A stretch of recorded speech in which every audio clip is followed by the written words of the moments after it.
Coming to you live from Stuart, Florida, the greatest little town in the world. It's the Get Up and Go show on AM 1450 WSTU. You're invited to call the show anytime at 772-220-9788. And now, broadcasting live from their palatial studios, here are your hosts, Evan and Bonnie. Well, thank you very much, Mr. Announcer. It is 6:07 on the Get Up and Go show.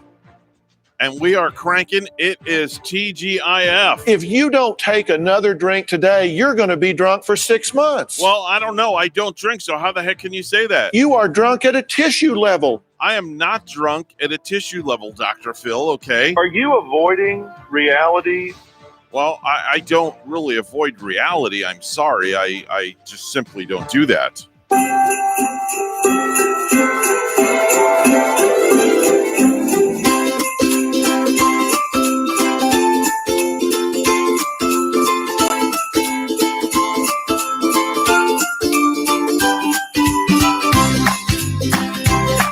I want to say happy Hanukkah to our Jewish listeners. Last night was the first night of the holy holiday, Hanukkah. You light the first candle up on the menorah, and you have 7 more to go. It goes all the way through the 18th. Of course, you keep the middle candle lit. It's been a Jewish tradition that's been there forever and a day, and we, again, want to say happy Hanukkah to all our Jewish listeners this morning, Bonnie. Yeah, maybe a lot of our Jewish listener friends are preparing and serving, maybe making the Hanukkah potato latkes together, too.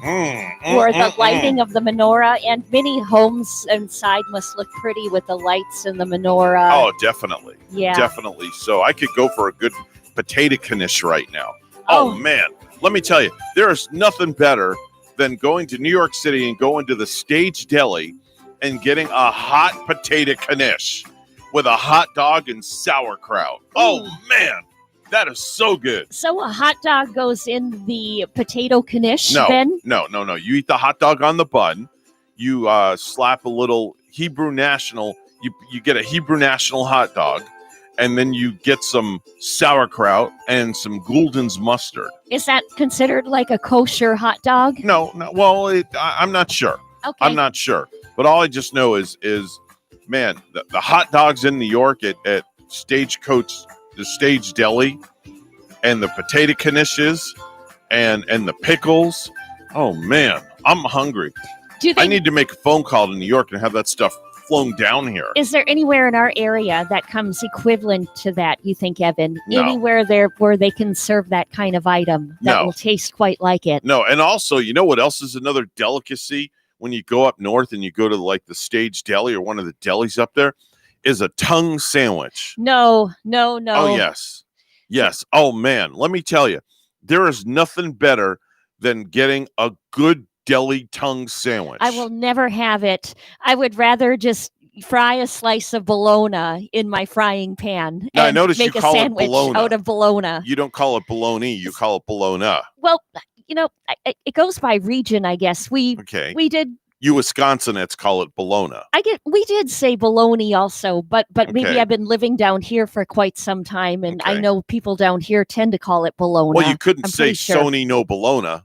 You have to say Sony no bologna.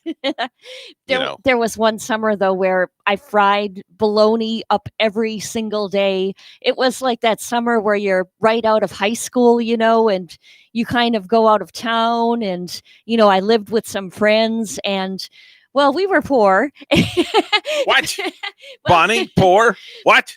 Well, we, Got 2 cars and you're saying you're poor? we were like just scraping by, but we Okay. had those bologna sandwiches and we Okay. fried them up every day. And they went good with a slice of the single slice Velveeta cheese or, the American cheese, what have you. Hey, my wife is one that she loves to make a good bologna sandwich and take it to work. Yeah. She'll go and buy that whole big thing of Oscar Mayer bologna, or bologna as you call it, and she'll get a couple of pieces of wheat bread and slap some mustard on it and a piece of cheese or two and sticks it in her cooler and she's good to go. What the heck? Once in a while it goes good. Now, does she do it like maybe 1 or 2 times a month? I mean, it's maybe not a thing. More than 1 or 2 times a month. She'll do it at least once a week, possibly. Oh, wow. She must really like it then. Yeah, she loves her bologna. Yeah. I mean, if No I bologna. eat a bologna sandwich, I really have to have it like from the frying pan and Really? I You like to fry your bologna? fry it. And I like to see Okay. the black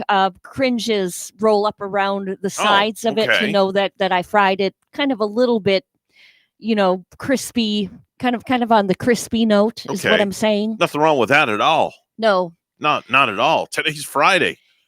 It's the end of the week. I'm gagging over here. Man, I'm like wound tighter than a spring this morning. Wow. I'm so excited We're because supposed we're going to have a special guest this morning. Yeah, who is that special Can't tell guest? you.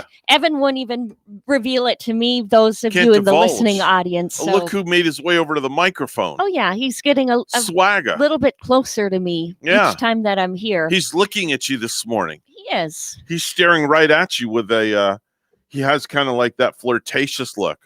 But you notice he brought his mask with him. He brings his mask everywhere he goes. Yeah, his mask is 100 sizes too big for him, however. That's okay. It's his blanket at night when he's sleeping. Yeah, it covers his whole little skinny but body.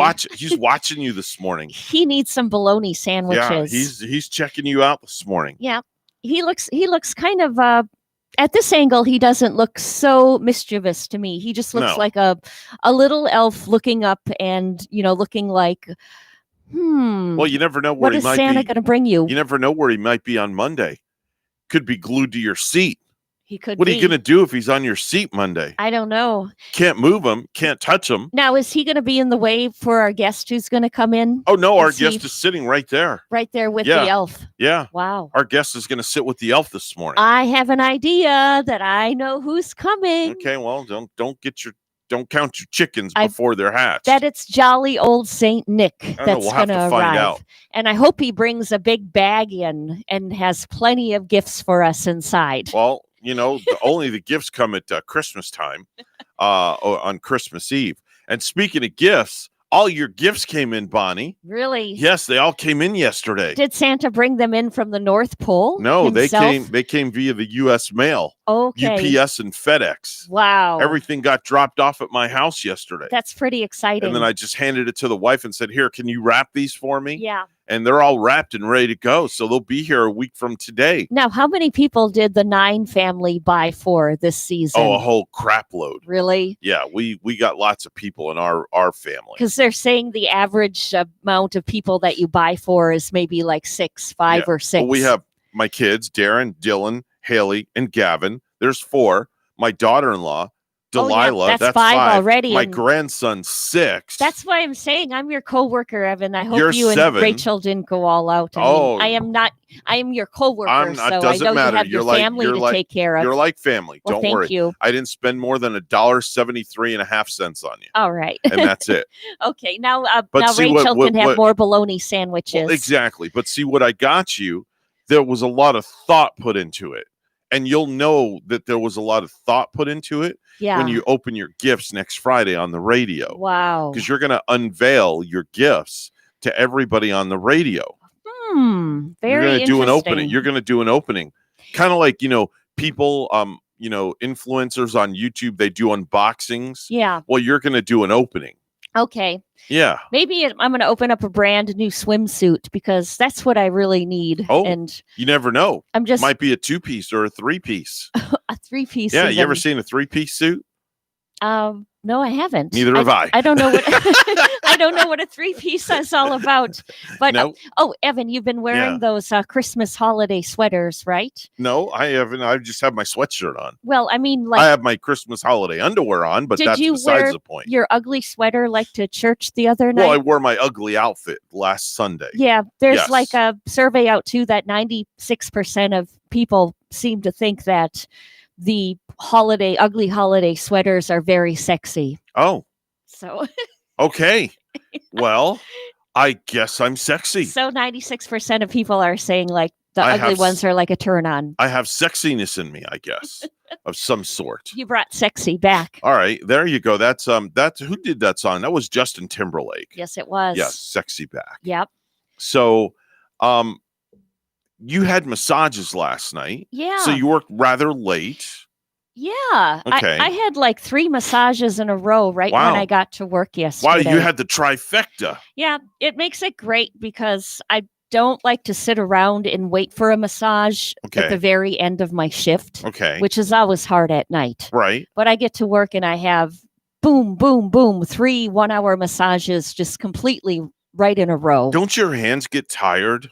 No, I'll tell you what, they do get tired. They get sore, and your wrists tend to get sore that very first week. Do you have are strong a therapist. hands? Do you have strong hands? I consider my hands stronger than they used to be than when I started. All right, do me a favor. Yeah. Here's my on the outside of my sweatshirt. Yeah. Squeeze. Like you're doing. Wow, you have some serious. Not really. I mean, no, but I'm serious. I'm though. okay, but I'm not. That would hurt here in my trapezius muscles. Yeah. Gavin last night, I said, Gavin, can you rub my shoulders for me? And man, this kid like started digging in. I thought he was building a condominium. Really? Yeah, I thought he was bulldozing and shoveling dirt out of my neck. Wow. Kid took his thumbs and he just dug in. And I'm like, dang. Well, maybe we have an up-and-coming massage therapist. I don't know. In the crowd again. What does Gavin want to do when he gets out of school? Well, he mentioned something about going in the Army. Uh-huh. And then he also mentioned something about law enforcement. But he's taking a year off from school. Yeah. And he just wants to work. Right. He wants to make money. He wants to save money. And you know what? It doesn't hurt to wait a while to, kind of find yourself and to see what that certain skill is going to be. No. The working and saving money, man, if I were you, Evan, I would be all for it. No, yeah. I'm not against it. No. Kids work since the day he turned 14. Does he have all my kids have? Does he have like his own credit card yet? Or he has a debit card to start. He can't get a credit card till he's 18. Okay. So, and that'll be on April of next year. Mm-hmm. He'll be able to get his first credit card. Yeah. So we'll build his credit up. And but like I was saying before, all my kids have worked since the day they turned 14. It's something I instill in my kids because of responsibility. They need to learn the value of $1, and they need to understand what having bills and being responsible is. So all of my kids have either, and it's crazy because they've all had the same job, the same first job. They were either bat boy or bat girl for Major League Baseball, and they all worked at Publix. They all did the same identical thing for their first jobs. Now, Gavin is still working at Publix. Since he was 14, right? The day he turned 14. And then he still works at the stadium as a bat boy for the Mets. Mm-hmm. He's going on his, I want to say 4th season, because I know that when I started there 8 years ago, he was 11, I think. Oh, no, 8 years ago. Let me see. 8 years ago, he's 17. He was 9 years old. And when I started there, my boss said to him, when you turn 14, I'll give you a job. Yeah. And the day he turned 14 is the day he put on his first Mets uniform and was a bat boy. It was crazy because the uniform, because he was a small kid, the uniform, they had to alter his uniform because it was falling off of him. Yeah. Yeah. He is on the thin side, isn't he? But I'd rather my kids be thin instead of obese. But I bet that was like a dream job for a 14-year-old boy. He got to hang around with all the major league stars. And then when Tim Tebow was with us one year, he bonded with Tim Tebow because of church. Oh, man. So they got to talking, and they were talking about Bible passages and just all sorts of things. And they established this great relationship. That's nice. Yeah. Yeah. So it was pretty cool. Did he bond with Slider a little bit too? Do you remember Slider back in the day? Slider's gone. Yeah. Slider's history. I Slider know. was exported to Kingsport. I miss Slider. And we have our mascot, Clutch. I got to come out and meet Clutch. Yeah, Clutch is pretty cool, but Slider's gone. Yeah. Slider's old news. He just slid right out. And I have yet to go to a game. Hopefully we can go to a game next spring, you know, when we can experience Clover Park for the first time. Yeah, hopefully we'll see what happens this upcoming season after the first of the year. If we're going to have spring training games, if it's going to be just 20%, no fans. Nobody knows what's going on right now. Yeah. I don't even know. I don't even have, and I work for the Mets, and I don't even have insider information to share. Hard. But and even if I did, I couldn't because I could lose my job. I want to come out there and maybe just see the new renovations that they worked on too. It's nice. I believe it. It's really superbly nice. It's already like a beautiful stadium as it is, but now to see it renovated. Man, the stuff they did is just incredible.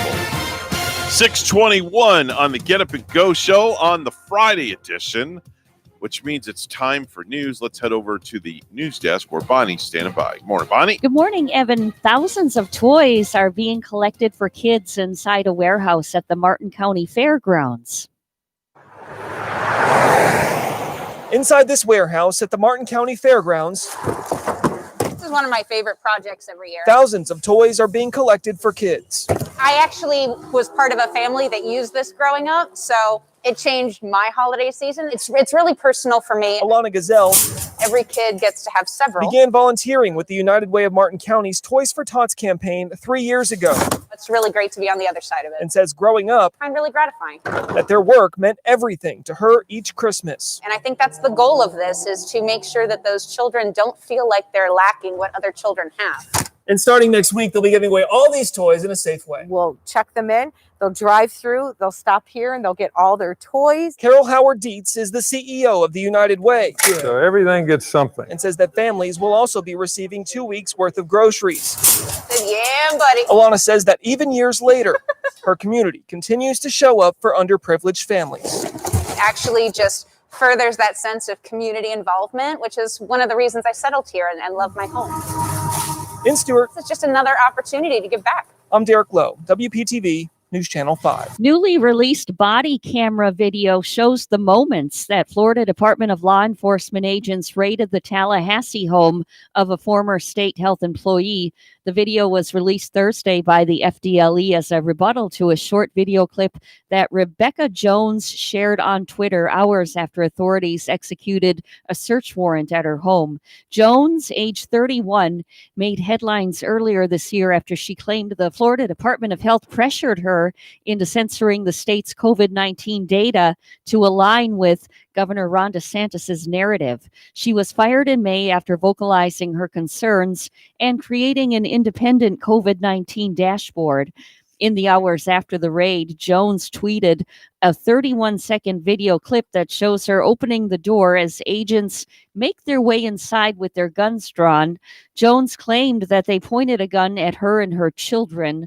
However, FDLE Commissioner Rick Swearington said the body cam video shows that his agents exercised extreme patience.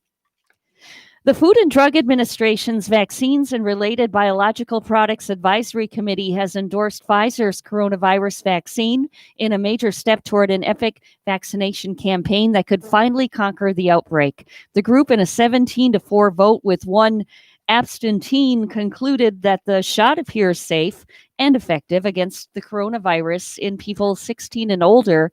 The Food and Drug Administration is expected to follow the recommendation issued Thursday by its expert advisors. A final FDA decision is expected within days. The vaccine had already been authorization by officials in Canada and the UK.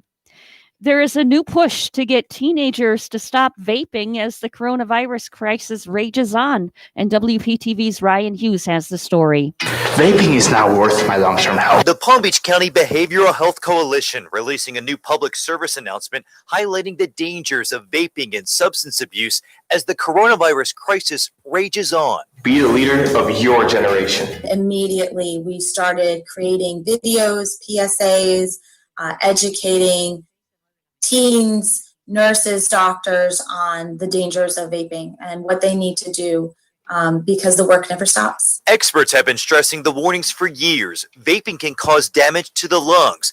Now doctors warn studies show teens and young adults who vape face a higher risk of contracting COVID and possibly more severe symptoms. The patients that are coming in are younger, number one. But they're sicker. They get real sick. Infectious disease specialist Dr. Leslie Diaz says the COVID patients she has seen who admit they vape require more oxygen, and x-rays show more inflammation compared to others in the same age group that do not vape. it is more important than ever to stop and to use your resources. A new Florida Youth Substance Abuse Survey found 17% of high schoolers in Palm Beach County have vaped in the last 30 days. But the rate of vaping of teens has gone down in the last 2 years. The coalition is also hosting a video and poster contest on vaping prevention for K-12 students in Palm Beach County. 2 $1,000 scholarships and other prizes are up for grabs. Ryan Hughes, WPTV, News Channel 5. And lastly, several big things are happening over at the Walt Disney Company. During their annual Investor Day event on Thursday, Disney announced that Disney Plus is growing. New shows in the Star Wars and Marvel universe are coming. Hulu will debut a series set in the Alien universe, and the Kardashian Jenners have inked a deal and will move to Hulu.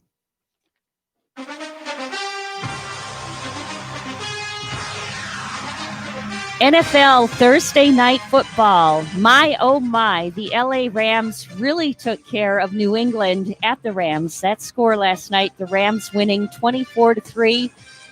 And my, oh my, Lord have mercy, I forgot to make my pick yesterday in the Pick'em League. And, well, I was going to pick the LA Rams. I'm certainly upset that I didn't, and I forgot to make that Thursday pick. But the Rams win yesterday. Our news time is 6:27. We'll have weather and traffic together next.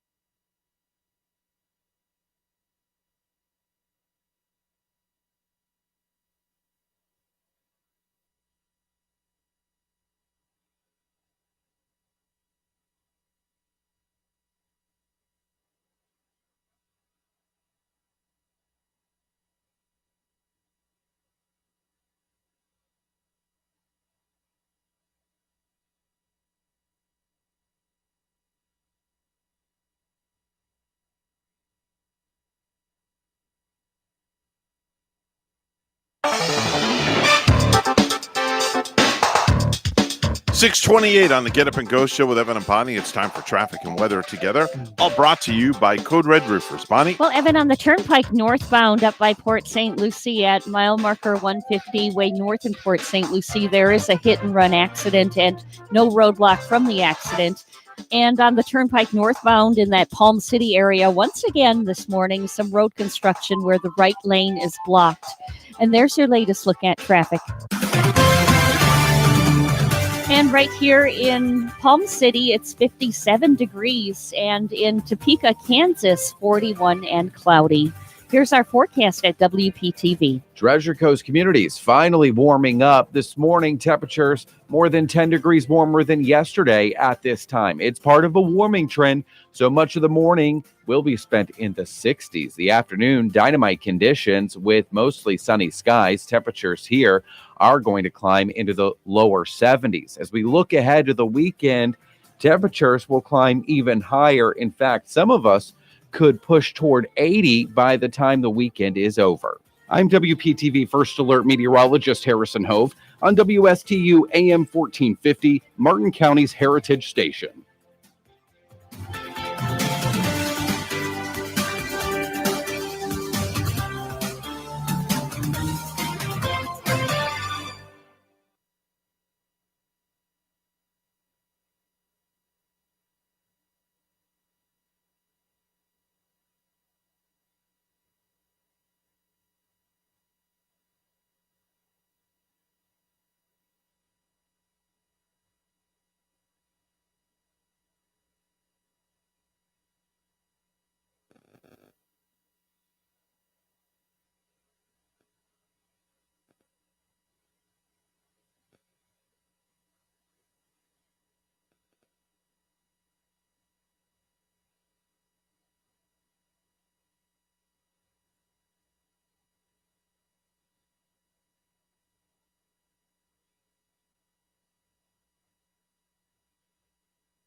Let's get back to the Get Up and Go show. Here's Evan and Bonnie.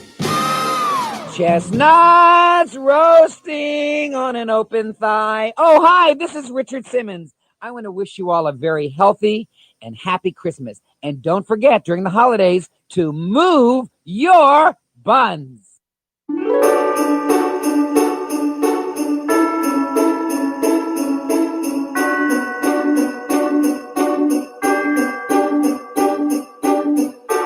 6:32 on the Get Up and Go show. Christmas time. Happy Hanukkah to our Jewish listeners out there. Celebrated their first night of Hanukkah last night at sunset. What a beautiful time of the year it is. Just to be, vertical, breathing, and hopefully everybody's healthy. And I want to say healthy, wealthy, and wise, but not everybody's wealthy. They're not so fortunate. And, some of us are, some of us aren't. But we try to spread the Christmas cheer to, as many people as we can out there through our radio program. And we hope that we put a smile on everybody's face. Right, Bonnie? Yeah, because, it's the most beautiful time of the year. And you mentioned healthy and wealthy. And you might want to say healthy before wealthy because definitely. Without your health, you really haven't got any wealth. No, because you know what? All the wealth in the world cannot buy good health. That's true. The way. No matter how rich you may be, I don't care who you are. It's not going to buy your health. That's why I love to listen to Dr. Tread on the way home on Tuesdays, Evan, because he always brings out the seriousness of how important your health is and to take those little steps in life to improve your health every day. And when I drive home and I listen to Dr. Tread, he really sets me in the right measure, in the right note to go on with my day. Yeah, he's really a cool guy, really good show. You can listen to Slim Body Laser Talk on Tuesdays at 9 a.m. with Dr. Tread. Let's do some viral videos.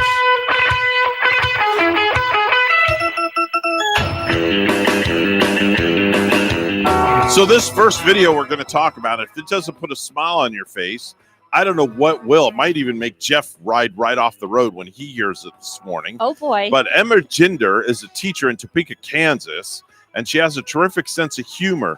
During one of her Zoom classes, she lightened the mood by playing a fart sound. Okay, but didn't tell the kids. Oh, they thought it was real, and they giggled crazy. Yeah. Listen up to this. Most of us are here, so if you want to pull out your Journeys book.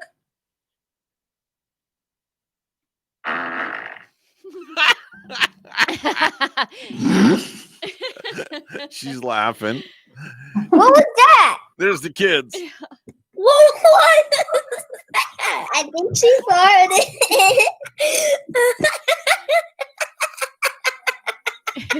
It gets better. Was that you? That was a big one.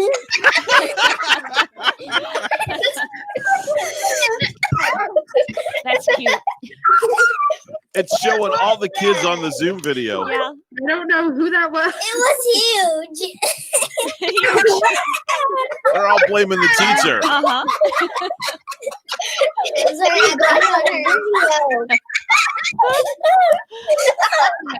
Oh. It just goes on. I blame it on Miss Ginder. I blame it on her.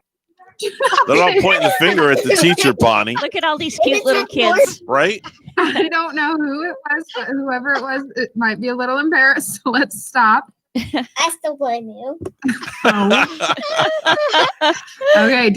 Oh. I have to give her props. Yes. I really do, because in this day and age of what's going on, I really have to find her. I want to get her on the radio program. That's really a great way to capture their attention and to get their attention to learn the lessons. Capture their attention. That's an understatement. I mean, it gets them laughing and it gets their adrenaline going and, ready to learn now. And she sure captured their attention. Oh, with found her. I found her on Facebook. Nice. I'm going to send her a message. What is her name? Her name is Emma Jinder. Uh-huh. Yeah, her name is Emma Gender. And the nice thing about her is, that these kids will never forget her as their teacher, right? As what they look like they're maybe in 3rd or 4th grade. They're never going to forget their teacher now throughout all their life. It's a good thing. They're probably breathing a huge sigh of relief, too, that they weren't actually in the classroom when she did that. Right? So here's our phones. Our phones are starting to light up probably because of this. So let's go to the phones. Hi, good morning. You're on the air with Evan and Bonnie. Who's this?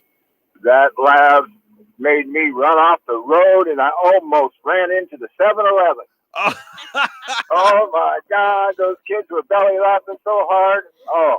Was that, but did that make your day, though, listening to that, Jeff? You know something, ain't nothing worth it. That's the best. You know, right? when you see that, and you hear that stuff, and it's like, oh, man. It's like, that's just the belly laugh. I can remember one time I had my daughter on where were we at? We were somewhere, and I took my hand and rustled her belly, like, boom, boom, boom, boom, boom, boom, back and forth like you do when when they're little, like a year old or so. Yeah. And she let one out, and she looked at me and gave that puckered up face, like, oops, and started laughing so hard she couldn't stop, and that just brought that right back. Man, it was just, Jeff, when I saw this morning, I was like, man, you know what? I've got to play this. I've got to talk about this. And you only heard the audio. You should see the video too, really, with each and every kid. It's zooming to every kid. Yeah, it the showed every on their kid's faces. face belly laughing. It was really cute. I actually just found the teacher on Facebook, so I just sent her a private message on Facebook, and I'm hoping she'll reply and get back to me, and we can have her on the radio soon. Is she local or far away? Oh, no. She is in Kansas. Oh, okay. She's way out there. Yeah, she's way out there in Kansas, but that's okay. The internet's the internet. You can find anybody on the internet. That's true. But I was just like, oh boy, that classroom of kids. I tell you, that teacher must have been just like cracking up. Yep. And hold on, I'm just reading. I'm creeping on her page. She just got engaged November 25th. Wow. I wonder if she does that in front of her fiance now. Buddy, you have to ask her that when we get her on the radio. Okay. That's a great question. I mean, you get to a point where maybe you get comfortable with that. Oh, look, there's her kids. Oh, there's all the kids. There's a picture of all her kids in the class. Yeah. Isn't that cute? They look like 3rd or 4th graders. That was taken Evan? December of last year, December of 2019, before COVID hit. Yep.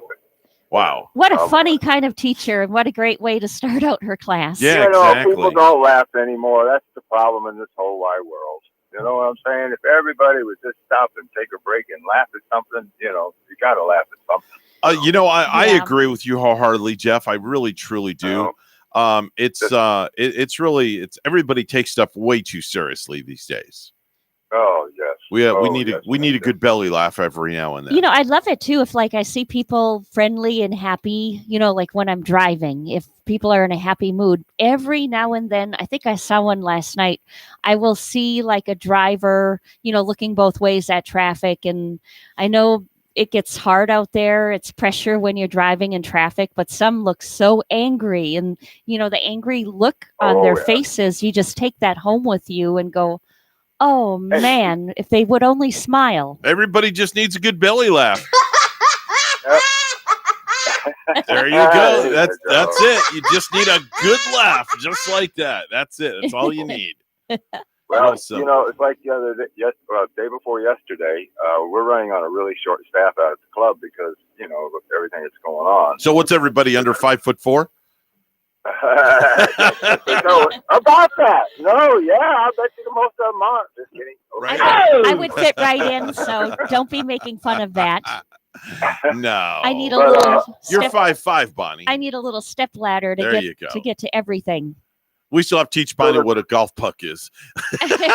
Right. A golf club, right? There you go. I don't know why I couldn't think of it the yesterday. curbs out front were marked up really bad by people running up on them. It's like it's a fancy curve, It goes down, goes up in a roll, and you're not supposed to run it over. Mm-hmm. But anyway, I said to the boss, something, give me the paintbrush. I'm going to go straighten those out. Mm-hmm. I'm out there painting them. I got done. old lady pulls in with a golf cart, rolls right up on my paint. Oh, that had to tick you off. Standing there, and I was standing there looking at her, and she looked at me, and she could barely get out of the golf cart. I mean, I would have handed her the old lady, paintbrush. a little old lady. And you know something? She just says, "Good morning." Good morning, said, sir. Good morning. And, it was like I didn't. It's like I just sat there and just shook my head. But I told my boss I've got the record because they always say, "Well, we do the curves, and next week you'll be all marked up again." Well, I didn't even get done painting them, and they should never mark them. Oh, So I was like, but my did she God. do that like on purpose though, or she just did not see what No, you were she just, doing? Just la da da da da da da da da da da. Yeah, just nonchalantly, not a care in the And they're world. giving these golf carts that go 35 miles an hour, dude. That's deadly. Oh, slow Yeah, down. that's you don't deadly. realize that golf cart hits something at 35 miles an hour. There's going to be damage. Oh, you'll have Dane damage. That's it. Without a doubt. But anyway, you guys have a great day. We sure will, man. The Golden Gates just opened up for me. Oh, yes. Beautiful. Here I go. Well, you know what? Just It is a gorgeous morning, though. Gorgeous morning. Have a great day. There you go. That's for you, my friend. Jeff, he's always in a sweet mood when he calls, isn't he? He really is. Even though he's going to work and he's going through those Golden Gates right now. Yeah. Not the Golden Gates of McDonald's, by the way. He is at a golf course. Yes. So I found another viral video. It's a professor who got an awesome end of semester surprise from his students.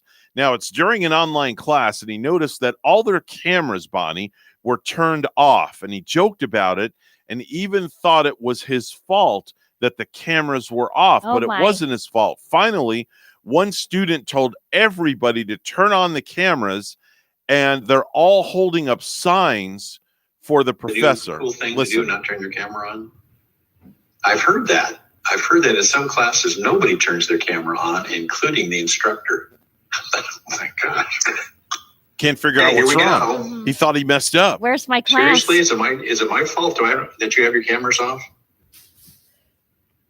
So, Dr. Brown, we actually kind of wanted to do something. With your cameras off? Everybody's He's wondering, like, what are they doing? And then, boom, the cameras come on. Oh, you guys. Yep. And they're all holding up signs. Yeah. Look at that. And he got really emotional. They really love him. Yeah. And he just got emotional. He got very emotional on camera. Just signs, we love you, thank you, appreciate you being here. Just unbelievable. Thank you. That was so cool. He must be a very good professor. He has to be. And all of the students there showing him the love. He has to be. He just came on there like, what? Yeah. I don't have a class today? Nobody wants to come to class? I know, right? There's a final video. It's a TikTok user who calls herself the Imperfect Mom. Posted a clever video of herself having a very serious talk with her daughter about strangers. She says, quote, if a stranger comes up to you and said, I'm your mom's friend, and she sent me to pick you up, what would you say? Well, let's listen in, and you'll hear what she says. Listen up.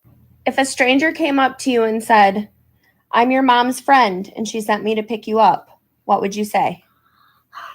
You're a liar because my mom doesn't have any friends. Well, there you go. You're a liar because my mom doesn't have any friends. Mom doesn't have friends. So that's a good thing to say. But again, she threw her mother under the bus. Like, my mom's got no friends. She's a loner. Well, maybe she meant to say my mom is not as young as me and she doesn't have sleepovers anymore. Yeah, or something like that. I'm the not girlfriends. sure. But hey, at least she's teaching the kid the right thing to do without a doubt. Oh, yeah. It is not 8:46. Geez, I'm kind of putting myself ahead here. It's 6:46 on the Get Up and Go show with Evan and Bonnie. Let's go to the news desk. Bonnie is standing by with the headlines. Morning, Bonnie. Good morning. Evan, Florida is reporting its biggest one-day increase in coronavirus cases since July, more than 11,000. The Department of Health also announcing 129 additional deaths. Florida will receive more than 179,000 doses of Pfizer's vaccine in its first shipment from the federal government. In a video released last night, Governor Ron DeSantis broke it down. 97,500 doses will be sent to hospitals to administer vaccine to high contact and high exposure healthcare personnel. 60,450 doses of vaccine will be sent to CVS and Walgreens for use in long-term care facilities. 21,450 doses of vaccine will go directly to the Florida Department of Health. DeSantis says strike teams will go into areas with a high concentration of long-term care facilities to administer the vaccine. There's good reason that nursing home residents will be the first to be vaccinated against COVID-19, so says AARP's Florida State Director Jeff Johnson. It's basically 2% of Florida residents who either live or work in a long-term care facility, and yet 40% of those who have died to COVID-19 are nursing home residents and staff. Johnson echoes the words of Dr. Fauci in hoping that the vaccines amount to a light at the end of the tunnel. Newly released body camera video shows the moments that Florida Department of Law Enforcement agents raided the Tallahassee home of a former state health employee. The video was released Thursday by the FDLE as a rebuttal to a short video clip that Rebecca Jones shared on Twitter hours after authorities executed a search warrant at her home. Jones, age 31, made headlines earlier this year when she claimed the Florida Department of Health pressured her into censoring the state's COVID-19 data to align with Governor Ron DeSantis' narrative. She was fired in May after vocalizing her concerns and creating an independent COVID-19 dashboard. In the hours after the raid, Jones tweeted a 31-second video clip that shows her opening the door as agents make their way inside with their guns drawn. Jones claimed that they pointed a gun at her and her children. However, FDLE Commissioner Rick Swearington said the body cam video shows that his agents exercised extreme patience. United Launch Alliance is celebrating a successful launch from Cape Canaveral last night after having to scrub it 5 times previously. 3, 2, 1, 0, and liftoff. Liftoff, the United Launch Alliance Delta IV Heavy rocket carrying the NROL-44 mission for the National Reconnaissance Office. Later this morning, SpaceX plans to launch a Falcon 9 rocket carrying a satellite for the satellite radio service Sirius XM. And lastly, several big things are happening over at the Walt Disney Company. During their annual Investor Day event on Thursday, Disney announced that Disney Plus is growing. New shows in the Star Wars and Marvel universe are coming. Hulu will debut a series set in the Alien universe. The Kardashian-Jenners have inked a deal too and will move to Hulu. Hulu announced via Twitter that the famous family who revealed their reality show Keeping Up with the Kardashians was ending in 2021 and is moving to Hulu. Kyrie Irving and the Brooklyn Nets have each been fined $25,000 by the NBA for failure to comply with the league's media rules. The fines result from Irving's refusal, that is, on several occasions this week to participate in the team media availability. The NBA said in a statement yesterday, the NBA requires that healthy players be made available to reporters before or after games and practices. Irving has declined numerous requests to speak to reporters, including those from ESPN, since the beginning of training camp on December 1st. Newstime 650 will have weather and traffic together next.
6:52 on the Get Up and Go show with Evan and Bonnie. It's time for traffic and weather together. All brought to you by Code Red Roofers. Bonnie? Not finding any accidents on our highways right now. Just keep in mind that little bit of road construction is going on in the Palm City area.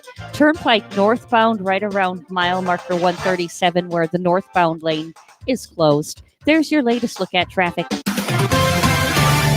It's partly cloudy and 53 in Port St. Lucie and Galway, Ireland this morning, 47 and partly cloudy. Here's our weather at WPTV.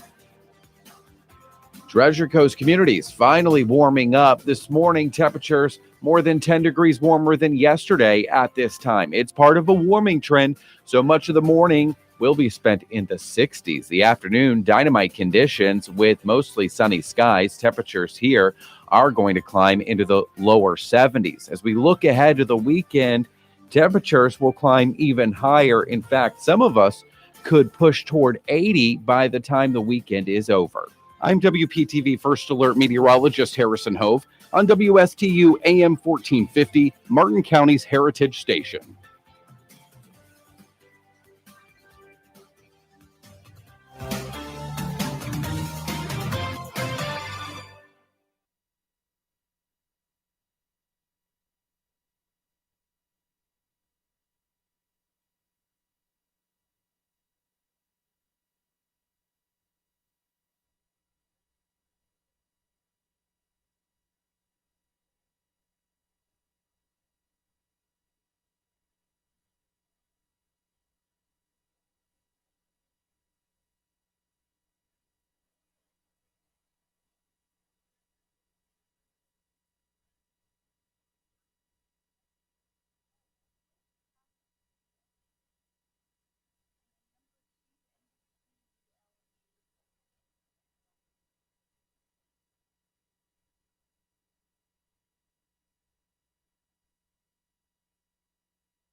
Do you have a suggestion for the show? Send us an email, WSTUmorningshow@gmail.com.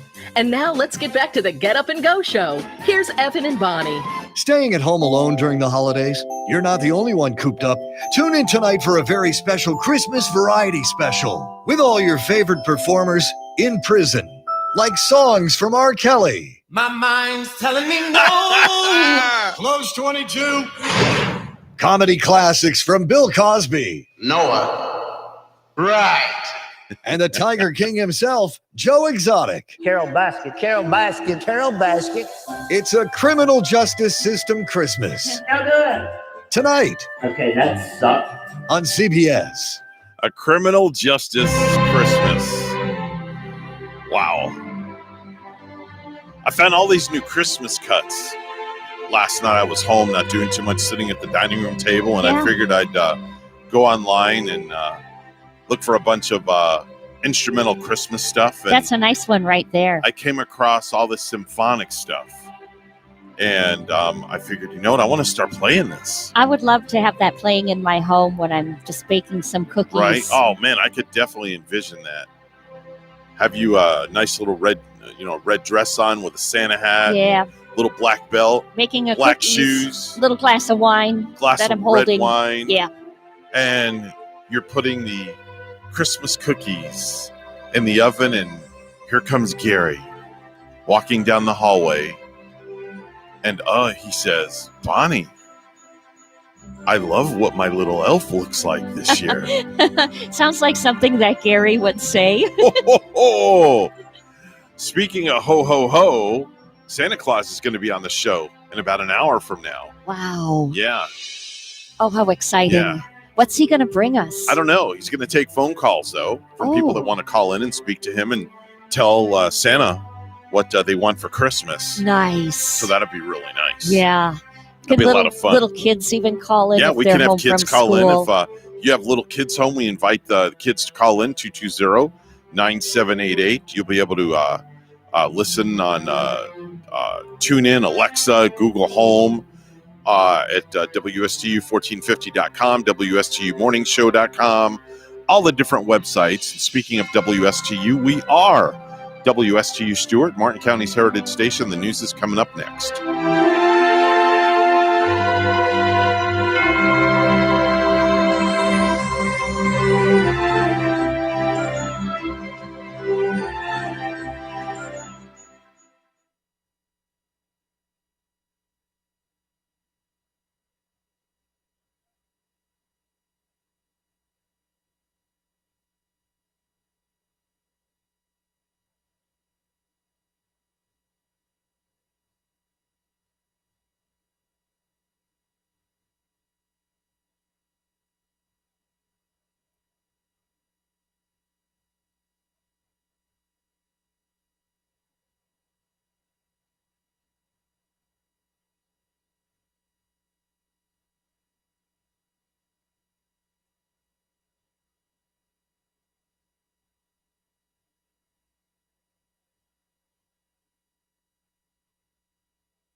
Coming to you live from Stewart, Florida, the greatest little town in the world. It's the Get Up and Go Show on AM 1450 WSTU. You're invited to call the show anytime at 772-220-9788. And now, broadcasting live from their palatial studios, here are your hosts, Evan and Bonnie. Oh, thank you very much, Madam Announcer. It's the Get Up and Go Show with yours truly, Evan and Bonnie. I'll bet you don't know about this. Well, I do know about this because I know everything. You people ready to have some fun? Yeah, we're ready to have fun. We're always ready to have fun. You're completely disgusting. You know that? Well, I don't know about disgusting or anything like that, but I do know that I am a lot of fun.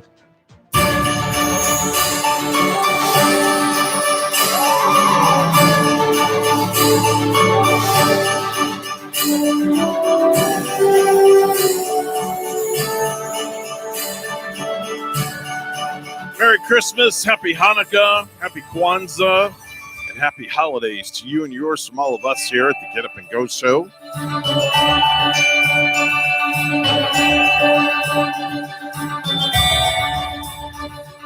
Hope you're enjoying this holiday season like Bonnie and myself are.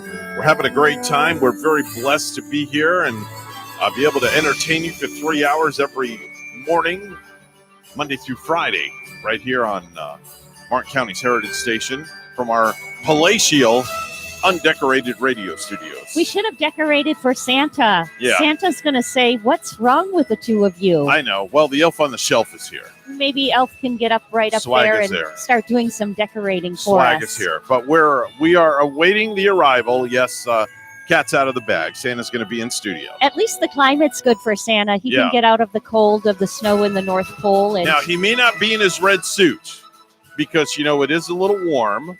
And, he only wears the red suit when he's visiting children or when he's, at the mall visiting kids or when he's in the sleigh with the reindeer delivering the presents. So he may be in his incognito outfit. it's going to be hard to recognize Santa, if he is out of suit. And when we go to the door and meet him, will we know it's the real Santa Claus? You'll know it's the real Santa. Believe me, you can tug on his beard. Will he have that magical twinkle in his eye? He will. And he will. Maybe will he have his pipe and his cheeks like cherry? No, he won't have his pipe. Santa doesn't have a pipe. Okay, he won't have his pipe because Santa doesn't smoke. But he will, unless he's doing something I don't know about. Maybe he's smoking the peace pipe. Yeah, I don't know what it is. But anyway, Santa's going to be here in less than an hour from now.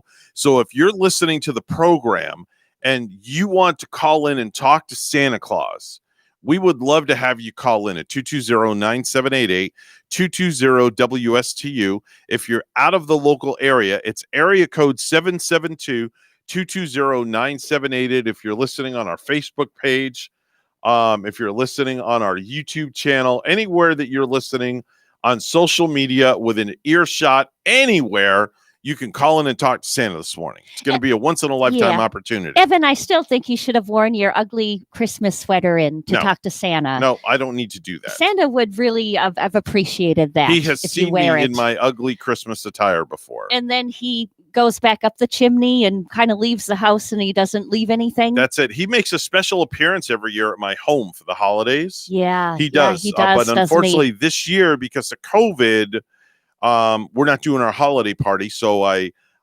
didn't make that phone call to the North Pole this year to make the request. Maybe save it for the Easter Bunny and COVID will be gone by Easter and you can have the Easter Bunny come to your house. Well, we don't do an Easter event. We only do Christmas. Oh, I see. Yeah, we only do a Christmas event. All right. At the household. So with that said, let's do some birthdays and anniversaries. News on the radio. Happy birthday. Happy birthday. Happy birthday. So today is December the 11th, 2020.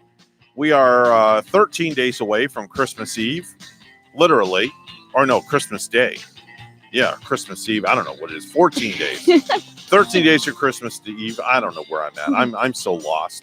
I'm verklempt this morning.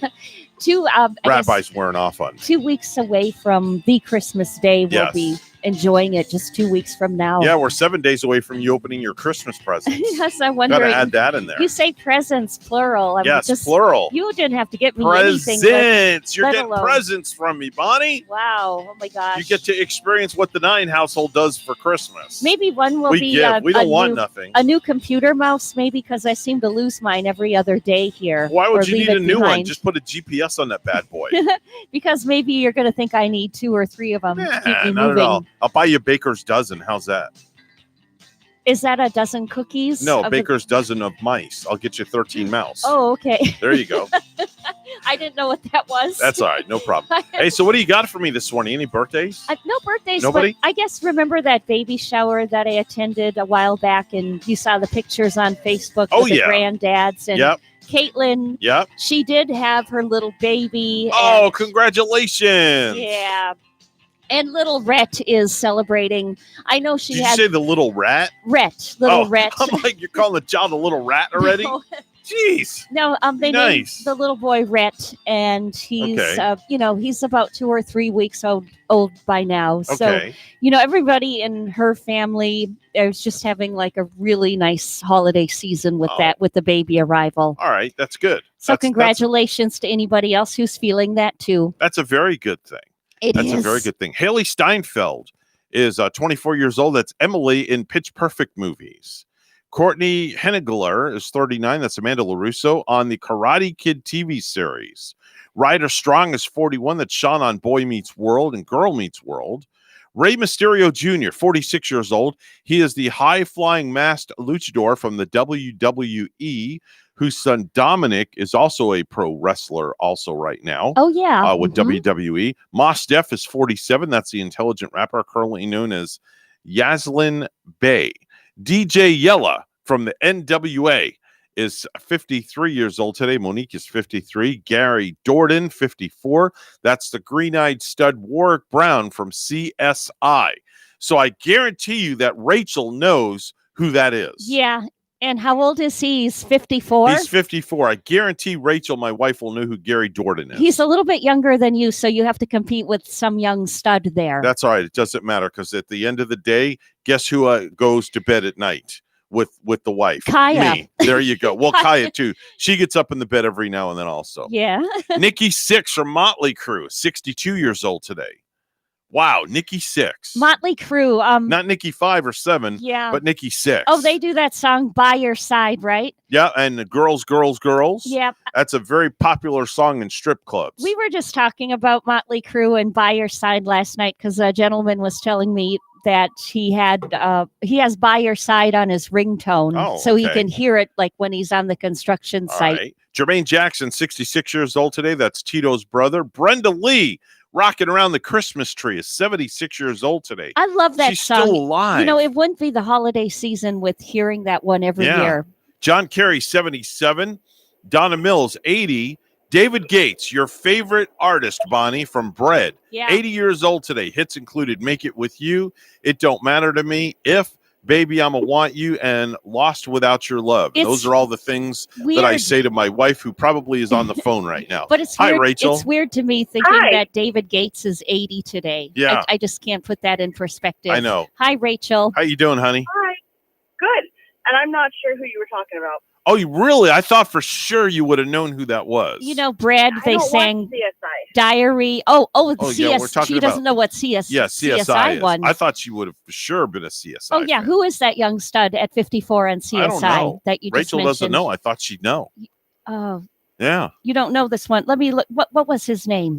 His name is, let's see here. Gary Dordan. Gary Dordan. Dourdan. Plays green-eyed stud Warwick Brown. Yes. Yeah. I'm clicking the name, so let's see if it brings up a picture of him here. Come on, load up there. Nope, it doesn't bring up a picture. It's probably just going to bring up video. Oh, there he is, right there. I see him. Okay. He's an African-American gentleman. Okay. I see exactly who he is. All right, very good.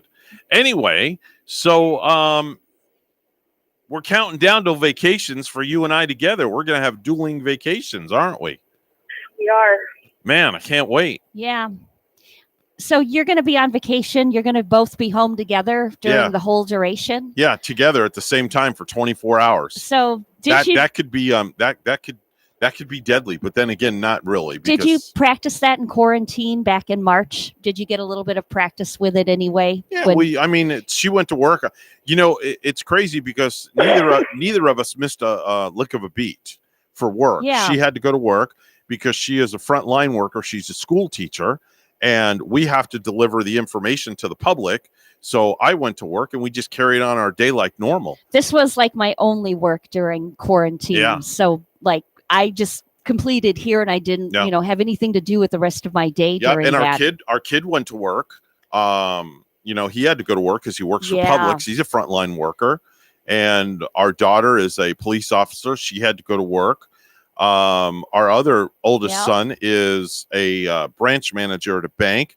Got to run the bank. Somebody's got to run the bank. Somebody's got to hand out the money. So he's got to go. And then, we have our other child who does photographs. People need pictures for Christmas. Wow. So there you go. And the dog just lays around and does nothing, chases her tail. That's about it. Right, Rach? Yeah. Rachel's a woman of many words this morning. So what do you think you're both going to do together on your time off? Nothing. Well, he decided to schedule an appointment at 7 a.m. the first day of our vacation. Yeah, we have to go down to the car dealership because our vehicles have some recalls. So we have to take them into the Ford dealership bright and early in the morning. That's smart to get something done early. So, she's not happy. It requires me to get up at 5:30 in the morning. Yeah, on her first day of vacation. Oh, wow. Yeah, so I'm already in the doghouse. Yeah. Yeah, I'm on her poopy list. I already had another appointment scheduled. Yeah. Oh. So he hadn't even bothered to consult with her with me before he did this. You know what? Make it a fun morning and stop and get some good breakfast first. Well, maybe we'll do that. Maybe I'll take her out to breakfast. Yeah. Or I'll call Haley up and say, hey, Haley, you going to be awake around 8 o'clock in the morning? Just leave the door open and I'll cook breakfast. Yeah, there you go. You can make it like a family occasion. Yeah, that's a great idea. Maybe I'll get with Haley and I'll just, I've got the combination to her front door, so I can just let ourselves in and we'll just whip up some breakfast. That way, when Haley comes home, that fresh smell of bacon and eggs. Well, she'll already be there. And she may be sleeping. She might enjoy that. Yeah. That's a great idea. Maybe I'll do that. Yeah, some fresh brewed coffee. And what do you think, Rach? You think we should go over there and whip up breakfast at Haley's house? I think that we're not going to be done at 8 a.m. So well, they're only looking at your vehicle, so we'll be in and out real quick. But mine is going to be staying there all day and overnight. So then we have to go and the next day and pick up my vehicle. Are you going to cry like when you leave your vehicle there? The issue at hand is I have appointments Tuesday and Wednesday. So yeah. Oh, she's got appointments. Busy. She's a busy girl. Yeah. Even on her vacation. I wanted to stop for breakfast this morning when I went by Susie Q's. And that's a great in Port St. Lucie, right by City Hall. Oh, I know where that is. Yeah. That's over by your job, Rach. It's by our other building. Yeah, the other building. Yeah, she knows where Susie Q's is. Yeah, they make a good breakfast there. And I passed there this morning, it says Susie Q's open. And I thought, oh, man, I want to go have some breakfast. Open says stop means eat. I have a question for Evan. All right, go ahead. What were you dreaming about last night? Why? Because you hit me in the head. Oh, crap. Did I really? Oh, you did. Oh, I'm sorry. Ooh. Was it like was it just a light tap or was it like I was swinging for a home run? I don't know what you were dreaming about, but only because you have to get up so early did I not turn around and smack you back. Wow. Wow. I whacked my wife. He was dreaming he was in an exhibition fight with Mike Tyson. Yeah, maybe that was it. You kept moving. You kicked me. You hit me in the head. Wow. Wow. Man, must have been a rough night. Sorry. Maybe I thought I was a WWE superstar. I don't know, but let me tell you what, I was ready to shove you out of bed. Well, that'd be hard to do considering I sleep right in the middle of the bed. I'd have gone on the other side and pushed you off my side. Jeez. What if he would have done that to Kaya? Maybe Kaya would have bit him. No. Kaya was just got up and moved. Yeah, Kaya gets up and moves. Yeah. That's really all she likes does. To sleep under the bed. Unfortunately, I prefer sleeping in my bed, with enough room that I can move around. I didn't have that last night. Yeah, unfortunately, we have a king bed, and I leave her about 1/10 of that. No, that's just, well, you know what you do then, Rachel? You take up then and you take your blanket and you move on to the couch or no.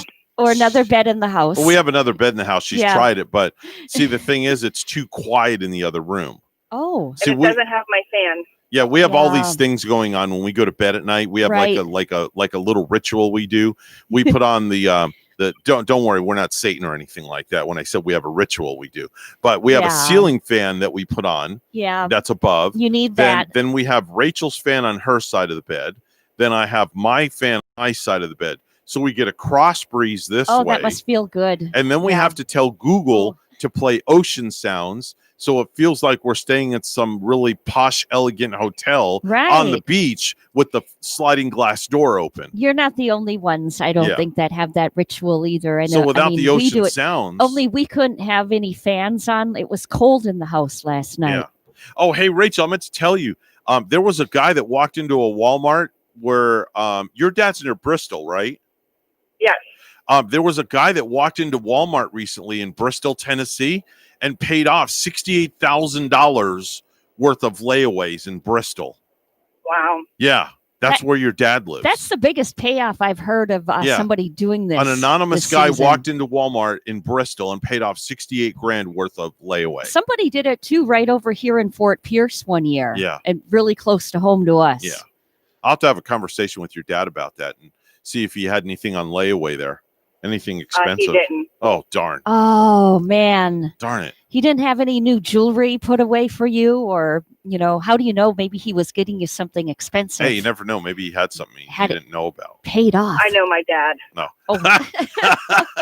Well, All right, kiddo. Listen, have a great day. We got to do some news. I'll take something out for dinner since it's Friday. I'll guess I will cook on the all new Ninja yeah. Foodie XL Smart Grill. I'll whip something up nice for dinner tonight. How's that sound? You should stop and get carrots and make them again. You know what? That's a great idea. Maybe I will do that. Don't we have another bag in the fridge? But it's probably bad by now. oh, Yeah. Oh. I'll stop and get those carrots. I know. I had to throw my Brussels sprouts away last night. Oh, well, she They hung kind up. of went Okay. bad after a couple of All right. weeks too there. All right, I'll get some carrots. Yeah. Make some of those carrots for the wife that she likes. That Sounds my good. daughter's girlfriend taught me how to make. Wow. Hey, it's 7:24. Wow, we are way behind on news. So let's go to the news desk very quickly. Here's Bonnie. Thanks, Evan. Thousands of toys are being collected for kids inside a warehouse of the Martin County Fairgrounds. Inside this warehouse at the Martin County Fairgrounds, This is one of my favorite projects every year. thousands of toys are being collected for kids. I actually was part of a family that used this growing up, so it changed my holiday season. It's really personal for me. Alana Gazelle Every kid gets to have several. began volunteering with the United Way of Martin County's Toys for Tots campaign 3 years ago It's really great to be on the other side of it. and says growing up I find really gratifying. that their work meant everything to her each Christmas. And I think that's the goal of this, is to make sure that those children don't feel like they're lacking what other children have. And starting next week, they'll be giving away all these toys in a safe way. We'll check them in. They'll drive through, they'll stop here, and they'll get all their toys. Carol Howard Dietz is the CEO of the United Way So everything gets something. and says that families will also be receiving 2 weeks worth of groceries. Yeah, buddy. Alana says that even years later, her community continues to show up for underprivileged families. Actually just furthers that sense of community involvement, which is one of the reasons I settled here and love my home. In Stewart, It's just another opportunity to give back. I'm Derek Lowe, WPTV News Channel 5. United Launch Alliance is celebrating a successful launch from Cape Canaveral last night after having a scrub it 5 times previously. 3, 2, 1, 0, and liftoff. Liftoff, the United Launch Alliance Delta IV Heavy rocket carrying the NROL 44 mission for the National Reconnaissance Office. Later this morning, SpaceX plans to launch a Falcon 9 rocket carrying a satellite for the satellite radio service Sirius XM. According to multiple media reports, an anonymous person paid off nearly $65,000 worth of layaway items at a Walmart in Bristol, Tennessee. And according to WJHL, a Good Samaritan donated $64,995 on Monday. That was enough to cover the store's entire balance of the layaway items. WCBY reported that the person made the payment in Christ's name. Walmart told WVLT that the donor wanted to affect as many people as possible positively. And last nice coronavirus story to pass along. A 45-year-old guy, too, in New York named Jeff Gerson got the virus in March and ended up on a ventilator but survived. And once he recovered, he spent 5 months tracking down all 116 healthcare workers who saved his life just to say thank you. Well, the Steelers' inside linebacker Vince Williams was put on the reserve COVID-19 list on Thursday. Williams, who was also on the list earlier this season as a high-risk close contact of Vance McDonald, will likely miss Sunday's game against the Buffalo Bills.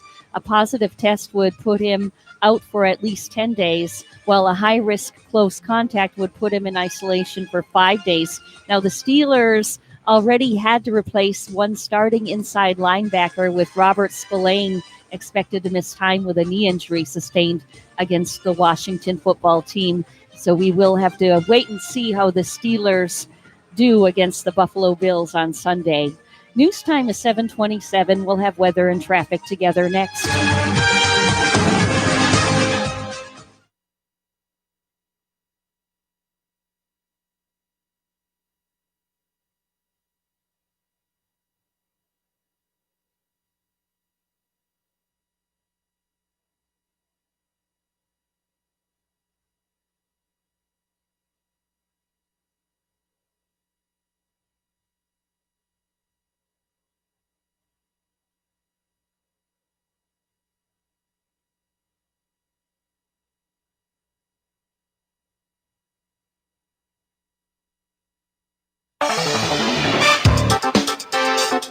7:28, the time on the Get Up and Go show with Evan and Bonnie. It's time for traffic and weather together, all brought to you by Code Red Roofers. Bonnie? And we're looking at the latest from FHP right now. As I bring up my report, it looks like that Canner Highway, I-95, Stewart area, once again, a little bit of smoke now going to be lying in that area as there is a prescribed burn right there once again. Otherwise, no accidents. And there's your latest look at traffic. Right now, it's 57 in Stewart, and in Galloway, New Jersey this morning, only 29. Here's our forecast at WPTV. Treasure Coast communities finally warming up. This morning, temperatures more than 10 degrees warmer than yesterday at this time. It's part of a warming trend, so much of the morning will be spent in the 60s. The afternoon, dynamite conditions with mostly sunny skies. Temperatures here are going to climb into the lower 70s. As we look ahead to the weekend, temperatures will climb even higher. In fact, some of us could push toward 80 by the time the weekend is over. I'm WPTV First Alert meteorologist Harrison Hove on WSTU AM 1450, Martin County's Heritage Station.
If you have a suggestion for the show, we would love to hear from you. Send us an email to WSTUmorningshow@gmail.com. Now let's get back to the Get Up and Go show. Here's Evan and Bonnie. Tonight on Gingerbread House Hunters, thanks to their growing family, Brad and Linda want a larger holiday centerpiece for the dining room table. Brad wants gumdrops. Jenny prefers licorice. As for the kids, peppermints are a must. But unfortunately, they disagree on one thing. Hey, honey, look at this. I had the idea of putting popcorn on the ceiling. What? No! No popcorn! They don't want popcorn stuck to their ceilings. No, you know, popcorn ceilings. That's so stupid. What will they decide? You're the stupid one. Find out tonight on Gingerbread House Hunters. Nobody would do that, Brad. Everybody does gumdrops. Only on HGTV, where we'll make you watch annoying white couples shop for anything. Gingerbread House Hunters, huh? Yeah, that sounds like a one to watch, right? Yeah, right.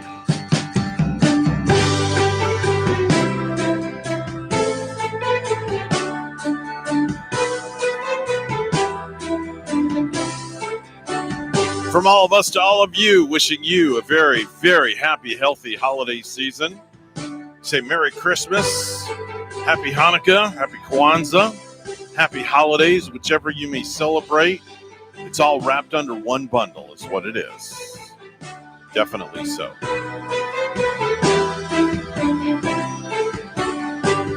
I'm so excited. I feel like a little kid because the big guy's going to be in studio with us. Yeah, but I wonder if he's going to be, dressed like Santa Claus, or if Santa's going to be in his street clothes. He may now. be in. I wonder. I don't know. I'm not sure. I don't know because he asked me. He says, I'm down here, on vacation from the North Pole where it's a little warm. Is he staying at the Marriott or someplace? I'm not sure. Not sure where he's staying. Maybe we're gonna go have that after hours party next week at the Marriott. Know. Not sure. See that? Not sure where Santa's staying when he's he vacations all over the world, and then Christmas Eve he's at the North Pole. He gets the sleigh ready. Maybe he'll still be hanging out at the Marriott, enjoying the sushi and just enjoying the Florida weather. Anything is possible. Yeah. Anything is possible. We have a call. Hi, you're on the air with Evan and Bonnie. Who's this? Hello from the southeast of England, where it's pouring with rain, freezing cold and miserable. Oh my gosh, it's our favorite person, Mark. How are you? Well, good morning. I'm very well. How are you two? I am so thankful you called us this morning. Well, I managed it because I'm working from home today. I've just come out of a meeting and I thought quickly, before the next phone call comes into me, let's ring my cousins from overseas. Oh man, God bless you and your wife and the girls. And how's your holiday season going so far? Well, we're still working, but we're winding down now. The work's changing. Lots of restrictions come in because they don't work. Because I work for a big, we call it a telecom stroke broadband stroke TV company in Britain. So they don't want things messed up just over the Christmas period. So we have to wind back some of the work that we do that could disturb services. But it's all going well. And then family wise, it's panic shopping as you'd expect. Right. You got to get down that ahead of time. Oh, yeah, I love shopping. Oh, yeah, I'm a man. I love shopping. I love it. He's a man of my heart. So I wanted to have a conversation with you about something because where you live, the vaccines are going on now, aren't they? That's right. Yeah, well, I mean, they've started rolling it out to the most vulnerable and the elderly, etc. So people over the age of 80, people that are in care homes, that sort of thing, and the people around them. So, yeah, that's being rolled out. And it's the first one is the Pfizer, is the one that's being rolled out. Right. And seems to be a lot of social media backlash on it.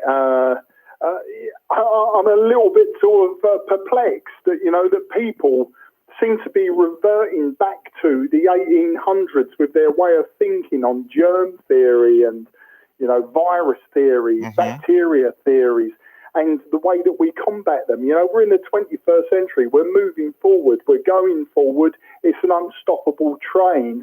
And sometimes you just have to think of where we are now and where we're going in the future. Right.